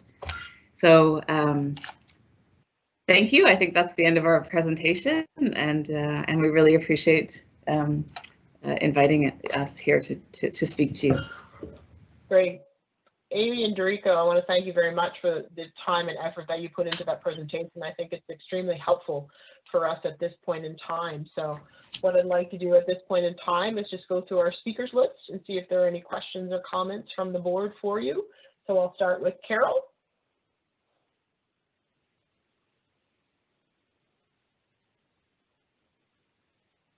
Are you there, Carol? Sorry. This was a really comprehensive presentation, and thank you so much. I don't have any questions right now, but I'm sure will eventually as I kind of absorb it. So I'm not saying stand by today, but I'm sure there's going to be more. Thank you very much. Great. Thanks, Carol. Carlos, let's go back to your question. I know DeRice had spoken to it in part. The floor is yours. Thank you, Madam Chair. A question. I'd like to start with the age, the demographic that the HRM is currently working with. I've heard and through the presentation have seen that it's typical that you're stopping at age 15. Is there reasons as to why the municipality is only focusing on younger kids, like 9, for an example, the youth advocate is 9 to 15? Yep. And I guess I would add, is there any such programs that work with to age 15, 16 and up? So the age chosen with the Youth Advocate program was very specific and intentional because we recognize that that age didn't have specific crime prevention programming, and originally it was 14 and we moved it to 15 because that was an age group that was not being addressed. And so what we were finding is that there were programs that were working with ages 16 plus, but not addressing the younger age. And the point that we're working with starting at age 9 and trying to identify particular behaviors and risk factors is so that we can hopefully curb and help young people and their families move forward positively at a younger age versus working with somebody older. And so so those ages were chosen intentionally and particularly. Okay, and so just to confirm, you're working with age up to age 15. That's correct. Yes. Yes. Okay. And so my concern is that we have had a organization, the Ceasefire Halifax program, that was operating in the municipality to provide outreach services along with shifting community norms in terms of how they perceived and reacted and responded to violence. So that age group was 16 to 27. And again, they were working with the highest of the highest risk. And on top of that, it was an organization that only employed people who came directly from some of our most marginalized, or whatever you want to call them, communities. And that, North Preston, East Preston, North End Dartmouth, Uniacke Square, Mulgraves Park. So it provided opportunities, jobs, and resources for Black folks in the city. So my concern is that the municipality is failing to work with older youth, 16 and up. And so what my question is for Amy, I'm looking at a motion that was back from Halifax Council, March 20th, 2018. And one of the motion was to evaluate the Ceasefire Halifax funding proposal. And so the motion that passed by council was that, one, they were to explore components of the ceasefire model for adaptation into existing youth programming. And as I can see now, that has not taken place because you're working with 9 to 15 and you're completely neglecting 16 and onwards, which was the primary demographic in which this organization worked with. The second component of that motion, which actually passed, I'm actually surprised that it actually passed by council, because if council had have known the first part of the motion to explore components of the ceasefire Halifax model and adaptation into existing youth programs, you couldn't incorporate something into existing programs if you're not working with that age demographic. But that passed. The second, as I mentioned, is to investigate external funding options to support youth-focused crime prevention programs. I'd like to know more about what external funding was identified. And then my other question is there a problem with non-governmental organizations, NGOs? Because through my extensive lived experience working with youth and working in the youth care field, young people don't trust government. They will not participate. Most of them will not participate in programs where it's a government-ran program. And this is why it's so important to have NGOs come in that can be an arm length to government to provide these interventions to youth.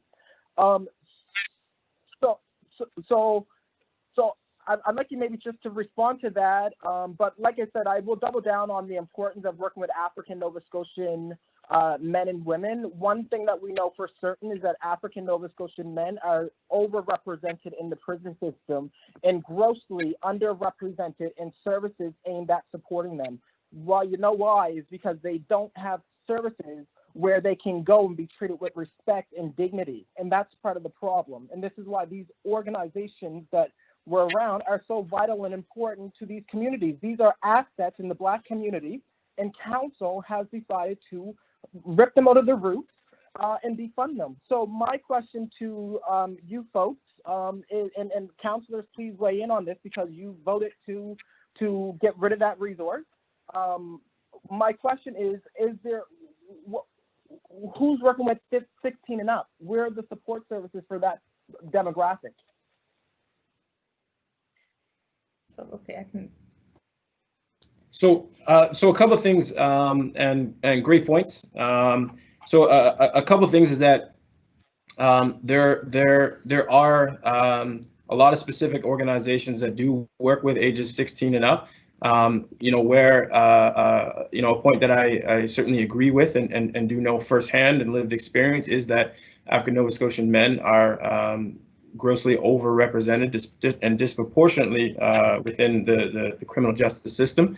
I think that in terms of HRM, I don't think that we're necessarily failing to work with ages 16 plus. A few things that I do know is that I was a person who did go through HRM programming since I was 5, and I do know that HRM is one of the largest employers of young people within the city. And so, certainly if it's positioned that possibly we could do better, then that point would be well taken. But I don't think that we're necessarily failing, as I do think there are a lot of good things that are happening out of HRM recreation centers and programming. But certainly I do agree with the overrepresentation of African Nova Scotian, specifically men, within the justice system.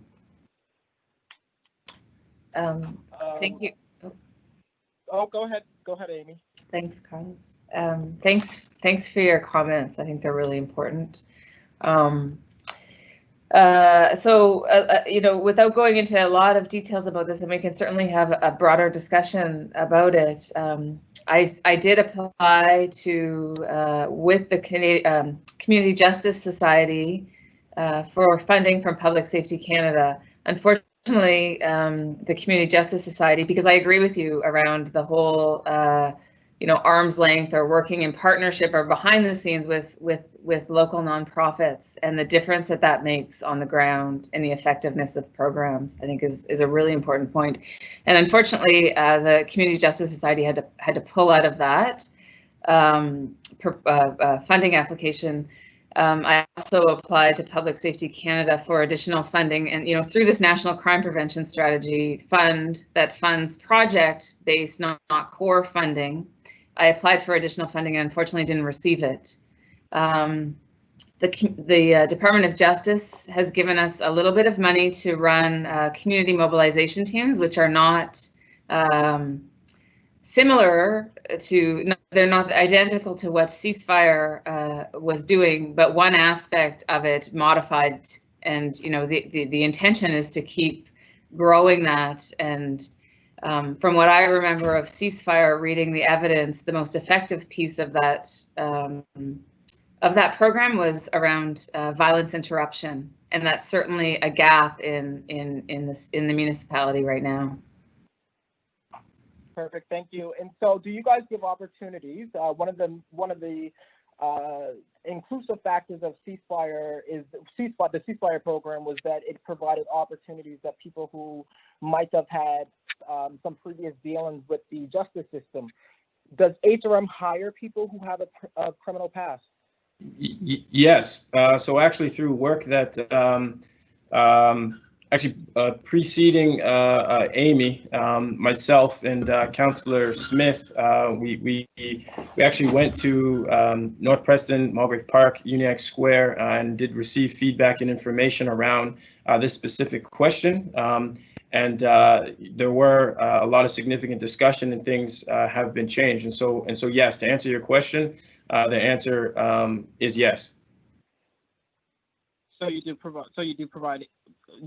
do hire people who might have a criminal past. Absolutely. Okay. So that might be something that is completely new that just came through. But I know 2 years ago there was no such supports, and I used to work for the municipality, and anybody that had a criminal record was automatically disqualified from being hired because of their past.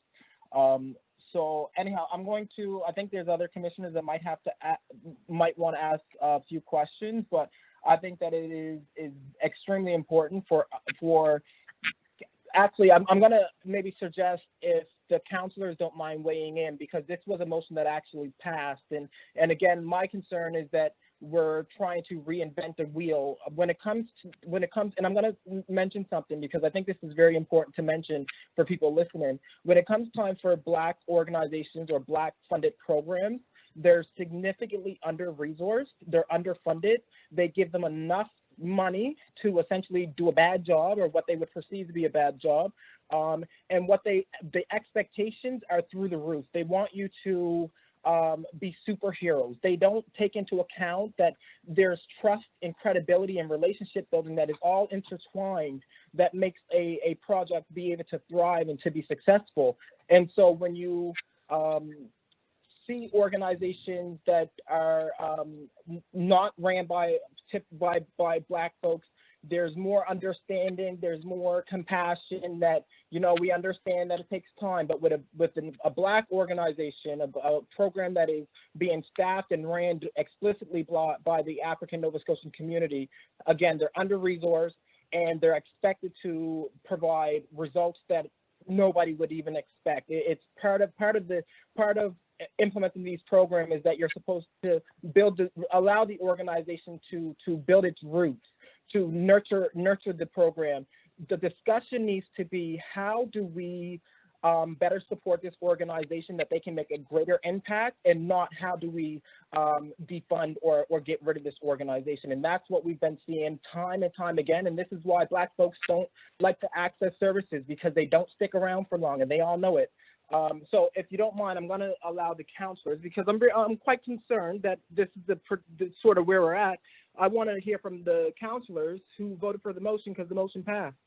I just want to know, maybe, what are your thoughts now today? Do you think differently about this?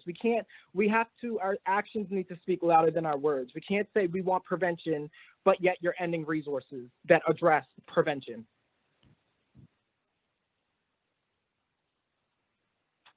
So maybe what we'll do is just go in order through the councillors. Tony Mancini, did you want to respond to Carlos?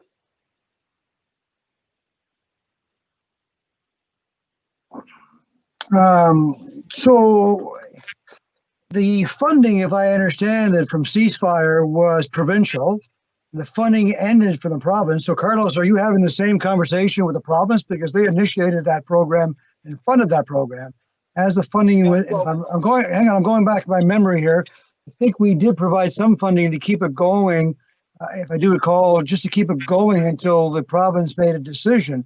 And so all of a sudden there was a Hail Mary thrown to us to say, help fund this. And Lisa and Lindell, I'm going back by memory, this is a few years ago. So no, you're correct. That's my recollection of it as well. Yeah. It was my recollection that it started as a provincial program that we were asked to help fund to some small extent. And then it was like a pilot project, was my understanding of it. And then the pilot project ended by the province. The province chose not to pursue it any further. We injected enough funds to keep it going. I think it was 6 months past the initial end date, but then afterwards we weren't in a position to continue past that. And upon further investigation, we saw that we had similar initiatives were being done by other groups in HRM. But that's sort of my recollection of how it all shook down. Yeah. So I don't remember the municipality funding any resources for that initiative, and you're almost correct, but the federal government... That's better than not correct at all, so I'll take almost correct. I'm sorry? I said being almost correct is better than not being correct at all, so I'll take that. Yeah. So they started with the federal, and then it dropped down to the provincial, and then the ask from the municipality was somewhere in the ballpark of 600,000, where the province is then going to quadruple the amount and offer up to more than $2 million if the municipality would agree to simply provide $600,000 to extend that resource. And the municipality, again, referenced the motion that was passed, that you guys decided that you wanted to explore components of the ceasefire model for adaptation into existing programs, when if you did a little bit of research, you would realize that, hey, wait, we don't even work with 16 and up. We don't provide, we don't have there's not a concentrated effort with that age category, So look, I don't disagree with what you're saying, Carlos. I think if we were having this conversation today about ceasefire, you might see a different result. But that was then, and this is now. So how do we move forward? So you're right. We had a program, we had resources available to make a difference. But now we are today. So how do we move forward? Is there another variation of ceasefire? I mean, I think that's part of the whole defund the police conversation. What are those non-policing functions that we need to move forward? So I think the conversation in moving forward today, that's where we need to determine. We can debate what happened in the past. It's happened. It's done. So how do we move forward? And how do we fill that gap? So I truly appreciate the comments, but Madam Chair. Well, what I would say is that I think that I think council has a responsibility to be awake and to understand the importance of protecting Black assets. Right. I think telling us that we're asleep is offside, Carlos. I mean, we're here today for this conversation, and that's why we're having this conversation. So telling us we were asleep in the past, I think is offside. Let's move forward. So if you have an idea or you have a motion. I'm gonna cut in at this point in time, Natalie, because I think Carlos needs to, continue to have his time to comment. So Carlos, I'll allow you to continue, and then Commissioner Mancini, you do have time in the agenda coming up as we're going through the speaker order. You asked me a question, so I was answering the question. You asked me a question, so I was answering his question. So. Yes, but we need to make. I actually think we're off board, Madam Chair. I think we should get back. We're never going to get through this agenda. If we can continue on this. Yeah, but Tony, quite honestly, this is a very important topic. You're talking about prevention, and we're recognizing. So what is your solution, Carlos? Give us your solution. Do you have a program? You keep talking about the past. What is the solution for today and tomorrow? Tony, you will have time to speak. You asked me the question, Madam Chair. So Well, now I you're think cutting you me off. You asked me the chair. Well, I'm not cutting you off. I think Yes, you you need said to let no. Carlos Councilor Nancy, do you want to respond to Carlos? So I'm responding to Carlos. Let me just, I'll interject again. Again, I think that you're either, if you're in a position of influence, you have a responsibility to protect the interests of the public. I think that you have a responsibility to protect Black assets. You're either protecting Black assets or you're not. And so with that, I think that what needs to be done, we need to identify a solution here, whether that's bringing, investigating the feasibility of having a program such as Ceasefire back in the municipality and servicing people who are crying out for help, ages 16 and onwards. And I'll end with that. Thank you very much, Carlos. So we'll move on to the next speaker in the order, and that would be Lisa Blackburn.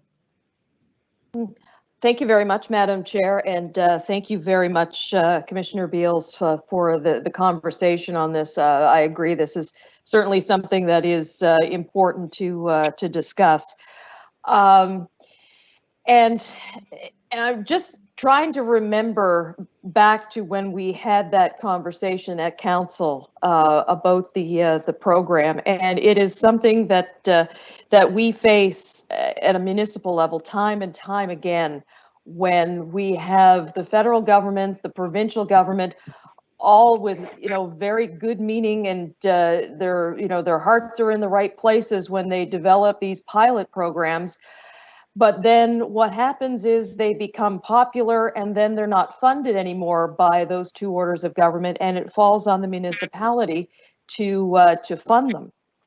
Now, when it came to the Man Up program, if I remember correctly, and either Tony or Lindell, correct me if I'm wrong on this, this wasn't a Halifax-centric program. This was a program that was right across Canada, that was sort of a program in a box, for want of a better term. It was just like a package, a program, curriculum that was purchased and implemented. So we didn't really have the ability to, unless we bought into that product, we didn't have the ability to design our own version of that program after it ended at once the funding ended at the provincial and federal level. Now, I could be thinking of something completely different, but that's my recollection of that. Thank you so much for the presentation. I'm glad to see that the work is continuing after the August 2019 decision to sign on and work with the UN. And I certainly see that the new Women's Advisory Committee, once it gets up and running, it's going to be, I think a much more efficient way to deal with a lot of those issues that you point out in the presentation, because the committee will be dealing with all our business units and can sort of make sure that everybody knows what the other business units are up to. So appreciate hearing from you and getting that update. Thank you. Thank you, Lisa. Tony Mancini.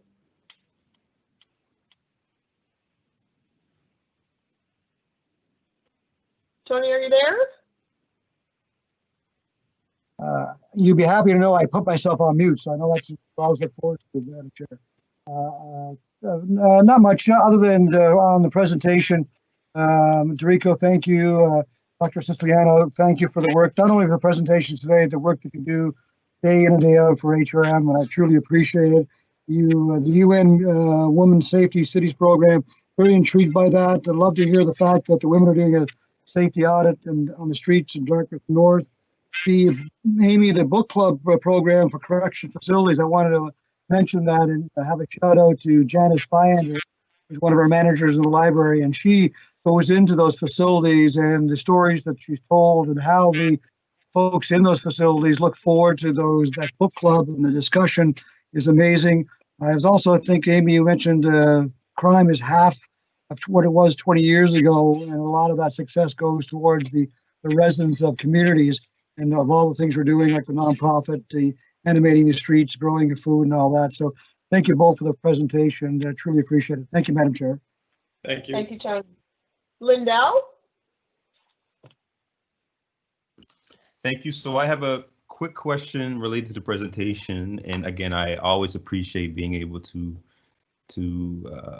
learn and see the work that's being done, not only in public safety, but for DeRice as well. Really, just because it was brought up, around the comments that Carlos or Commissioner Beals was making. So I won't speak on the ceasefire aspect because I spoke on it at the meeting, and I have my mixed feelings about the initiative itself. But this is not the time to talk about it, and I'm not going to address that. But what I will say is, yes, I agree. When you look at the age demographic that you spoke of, that's not being addressed in the specific way of addressing it, the way that ceasefire was addressing it, that doesn't exist. And we need programs like that are targeting individuals in those age demographics in that category. To say that we're not working with that age demographic, coming from the library before I was elected on council, I ran youth programming and also was senior staff when it came to youth programming and helping with other initiatives within the library system itself. And the work that the library does all over HRM for ages kids to adults is part of that prevention. But when it comes to crime prevention, yeah, you are correct, Carlos, that we don't, as HRM, service that older demographic. And as Commissioner Blackburn mentioned, it's always interesting that when programs seem to run out, municipality is always the one who has to kind of pick up the slack. And that's happened with many programs. And we could list off those programs. And it's unfortunate that usually by the end of it, we are looked at the ones that dropped the ball when really we didn't start it, but we tried to support it because we realized the importance of it. Ceasefire was one that at the end of it, it looked like the municipality was the one that didn't allow it to live, but that's the way the cookie crumbles, and that's in the past. So I will say, I think it's so important that this discussion is had, and I'm really happy Commissioner Beals brought this up, and also the presentation from Amy and DeRice. And the only question I have regarding the presentation is on the UN Women Safe Cities and Safe Public Spaces. Looking at that, I think of our current resources within the municipality, and obviously this work is going to take more resources. How do you envision us getting to a place where this work is actually being done in a sustainable, what's the word I'm looking for, in a meaningful way? Because I think of, for an example, and this isn't a shot at HRP or the municipality, but I look at our victim services. We have 2 employees. I think we have 2.5. I'm not even exactly sure at the moment, with a ton of volunteers. And I speak about this all the time. Like, that department itself, when you're thinking of what women are dealing with in particular, that is the resource that is used for HRP, is our victim services. And we have 2 great employees. But looking at the UN Safe Cities for the women, that is something that we have to say, if we're really going to have this discussion, we have to look at our resources currently and put a lot more into it. And I just don't know if we are ready to do that as a city. And when I say that, I mean, are we willing to raise taxes or take resources away from other places to make sure that our most vulnerable populations are getting those supports? And so for me, my question is, for Amy or DeRice, when you're looking at these initiatives, what is the approach? Because we need to make sure that resources are put onto them. But again, that resource has to come from somewhere. Yeah, we're on mute. Okay. If I can speak specifically to the UN Women Program. So the good news is that when we joined the program, we were accepted into the program. One of the conditions of our acceptance was that we would resource the recommendations that come out of the scoping study. So we don't have those recommendations yet because the scoping study is still underway, and so we have a commitment to resource them. But I think this is a really important piece on what Carlos has said, and also related to the women program, is that, and in our earlier discussion, is around culture shift.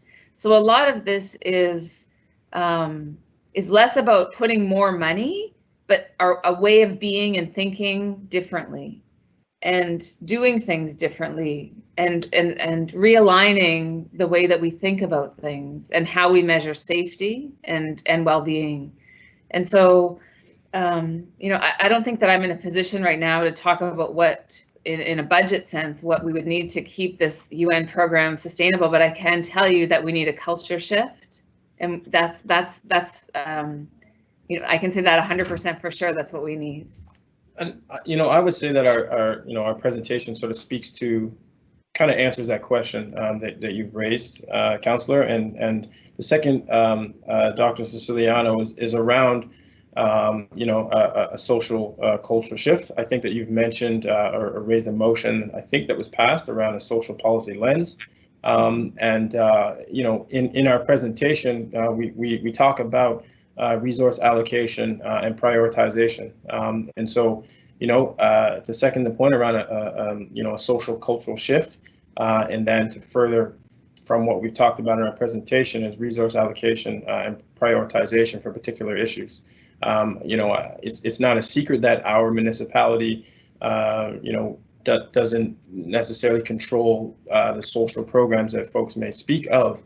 But we do have large assets and do some good things. And I think, as we mentioned in our presentation, to reimagine what public safety may look like, and the points, and it may look like some of the points that were addressed today in this discussion. Thank you. I appreciate both answers. Lindell, is there anything else? Nope, that's it. Thank you. Great. Tony Thomas.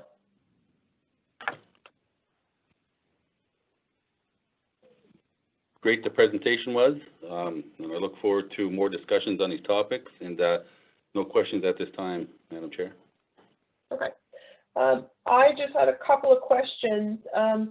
Amy, can you just comment on the budget of the Public Safety Office and the staff component?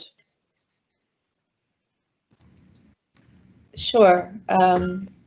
So I have, my office has about $400,000, and most of that is directed towards staff. So in our office we have myself and a community developer, Lillian Ash. We have a community mobilization coordinator, Aisha Hum, and we have a Bridging the Gap intern, Brandy Whitford. We have a little bit of money from the province and from the municipality for running the community mobilization team. So that's a program which I spoke to you last fall about, that we run out of our office, but it's really a coordinated effort. I work with DeRice and a lot of other folks around the municipality to do that initiative. And yes, I think, and there's some money for research and development. And when I was here with you last time, I spoke about the development of a community safety and well-being index. And yeah, so that's the extent of the budget. Okay, so your funding comes from the municipality, it comes from the federal government, and then from grants? So currently, we have a grant from the Department of Justice that was a part of the Guns and Gangs Fund money that flew from the federal to the provincial, and we got a portion of that along with several other groups in Nova Scotia. And that's up until 2023. And then the rest of my funding is from the municipality. Okay. But to speak to, I think there was a comment earlier around funding my office and resourcing my office. We belong as a municipality to the Canadian Municipal Crime Prevention Network, and there's offices like ours across the municipality, and most of them don't run programs. Most of them are really about coordinating a more upstream preventative approach to addressing community safety, and really mobilizing the resources to do that in other departments or with external partners. And I think in some cases the expertise for programming, like DeRice here is an expert in youth-based crime prevention. So if we were to adopt new crime prevention programming, I don't think that the place for it to sit is necessarily in my office, but with the existing expertise that we have within this, like the subject matter experts that we have already within the municipality, they're already well resourced to bring those things together. My job really is to oversee the implementation of the public safety strategy, which really gives us a roadmap for the things that we need to do to make our communities safer.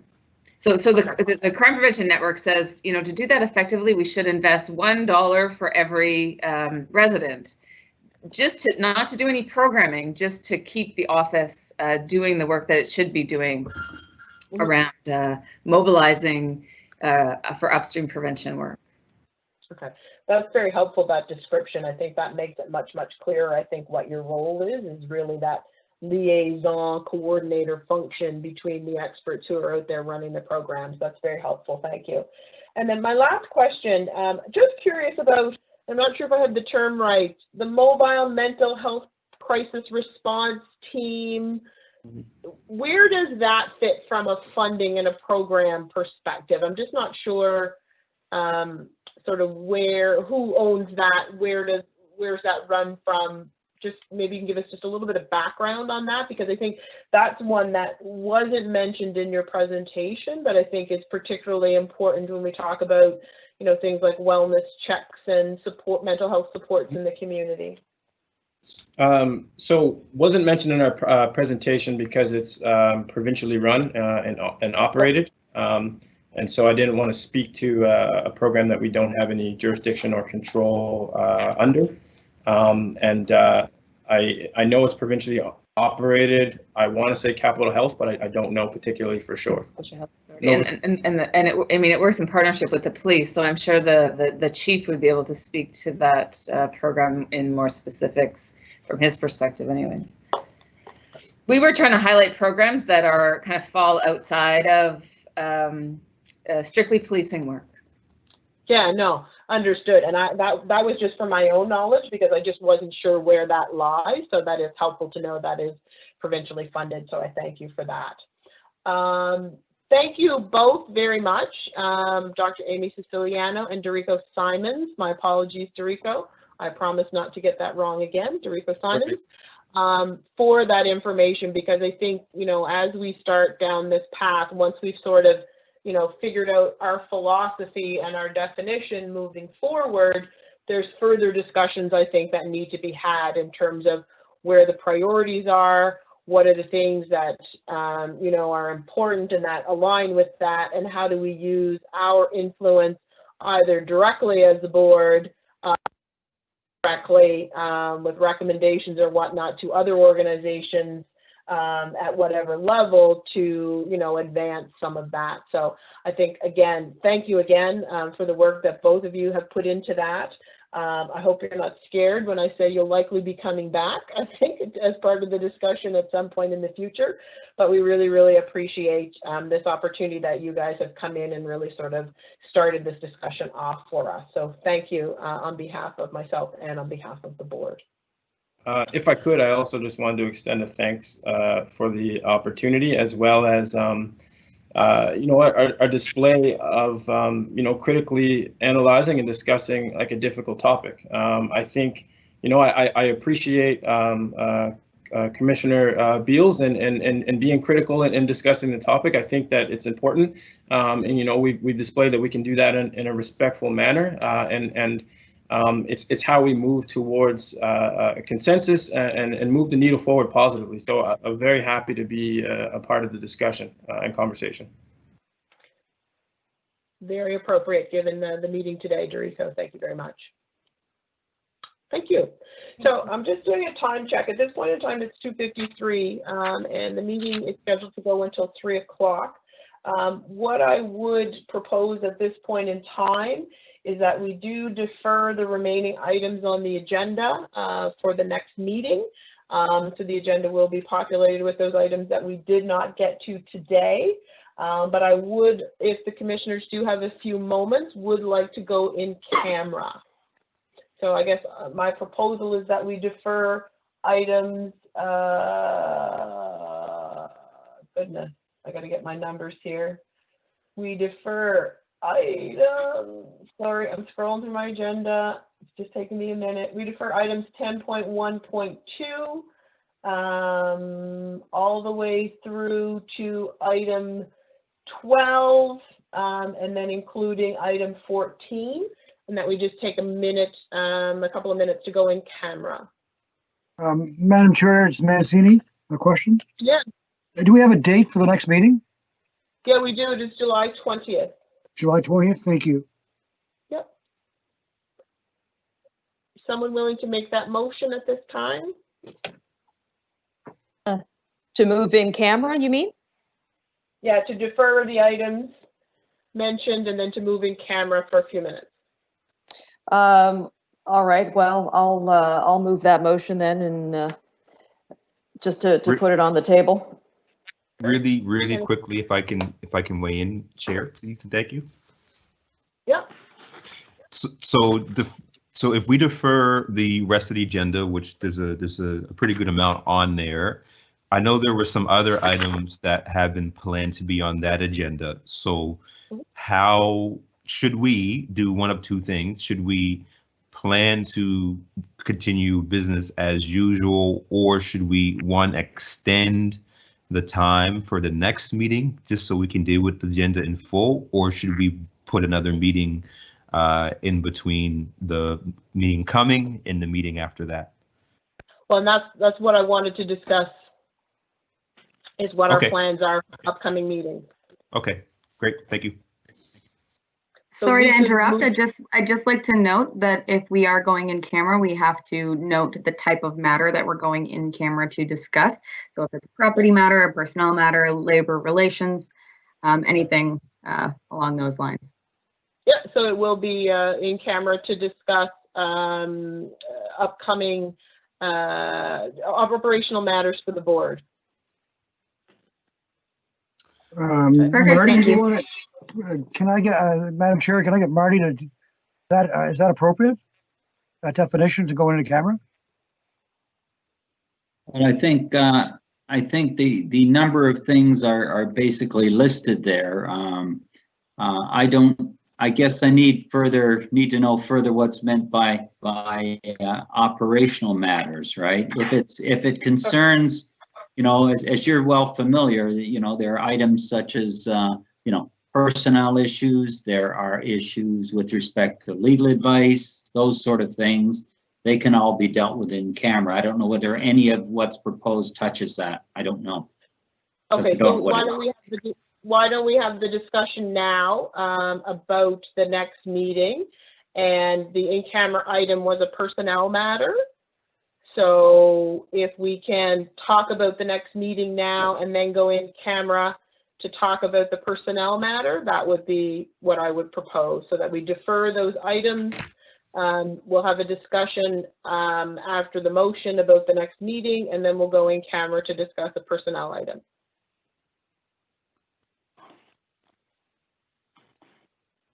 Is someone willing to make that motion? Yeah, so I'll move that we defer. Sorry, do we have any items that have timelines on them before I do that, just to make sure? No. Okay. So I'll defer that we defer pretty much the rest of the agenda for our next meeting. And do I do the in camera now, or do we just vote on that? We need a seconder for that. Okay. I'll second that, Mancini. Tony will second that. All in favor? Aye. Aye. Aye. Aye. Any opposed?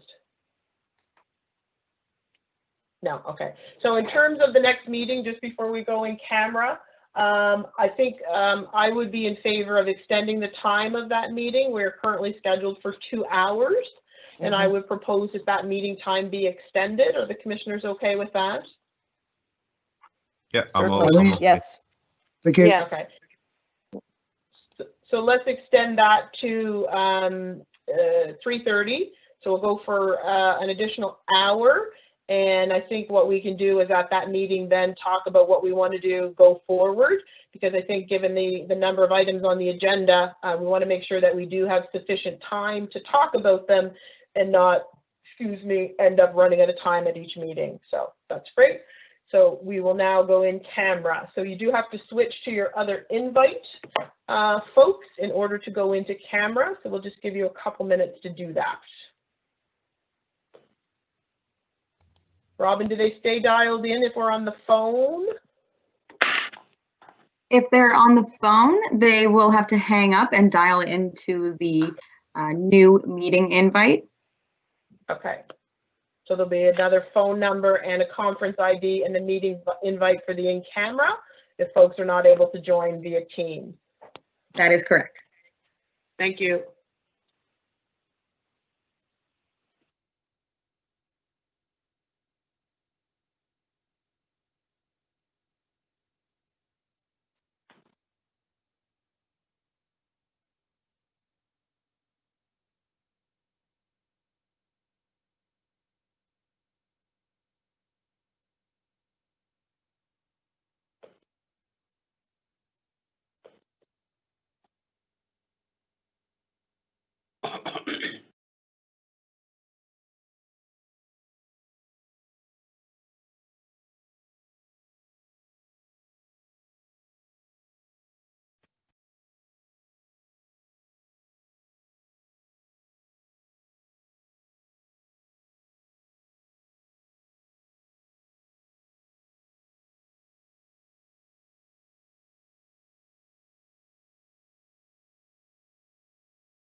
Hi, it's Natalie. Is anyone else there? I'm here. Okay, great. If there's anything I learned, if there's anything I learned from this pandemic, it's how to become a little more proficient technologically. Hi, it's Carol and I'm here. Carol, Tony and Tony? Yeah.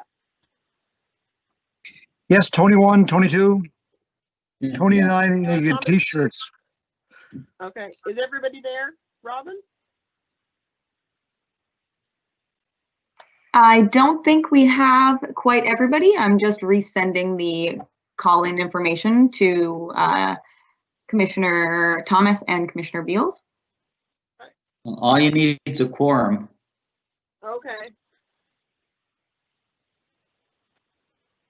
So while we're waiting for them to come back, we do have quorum without them.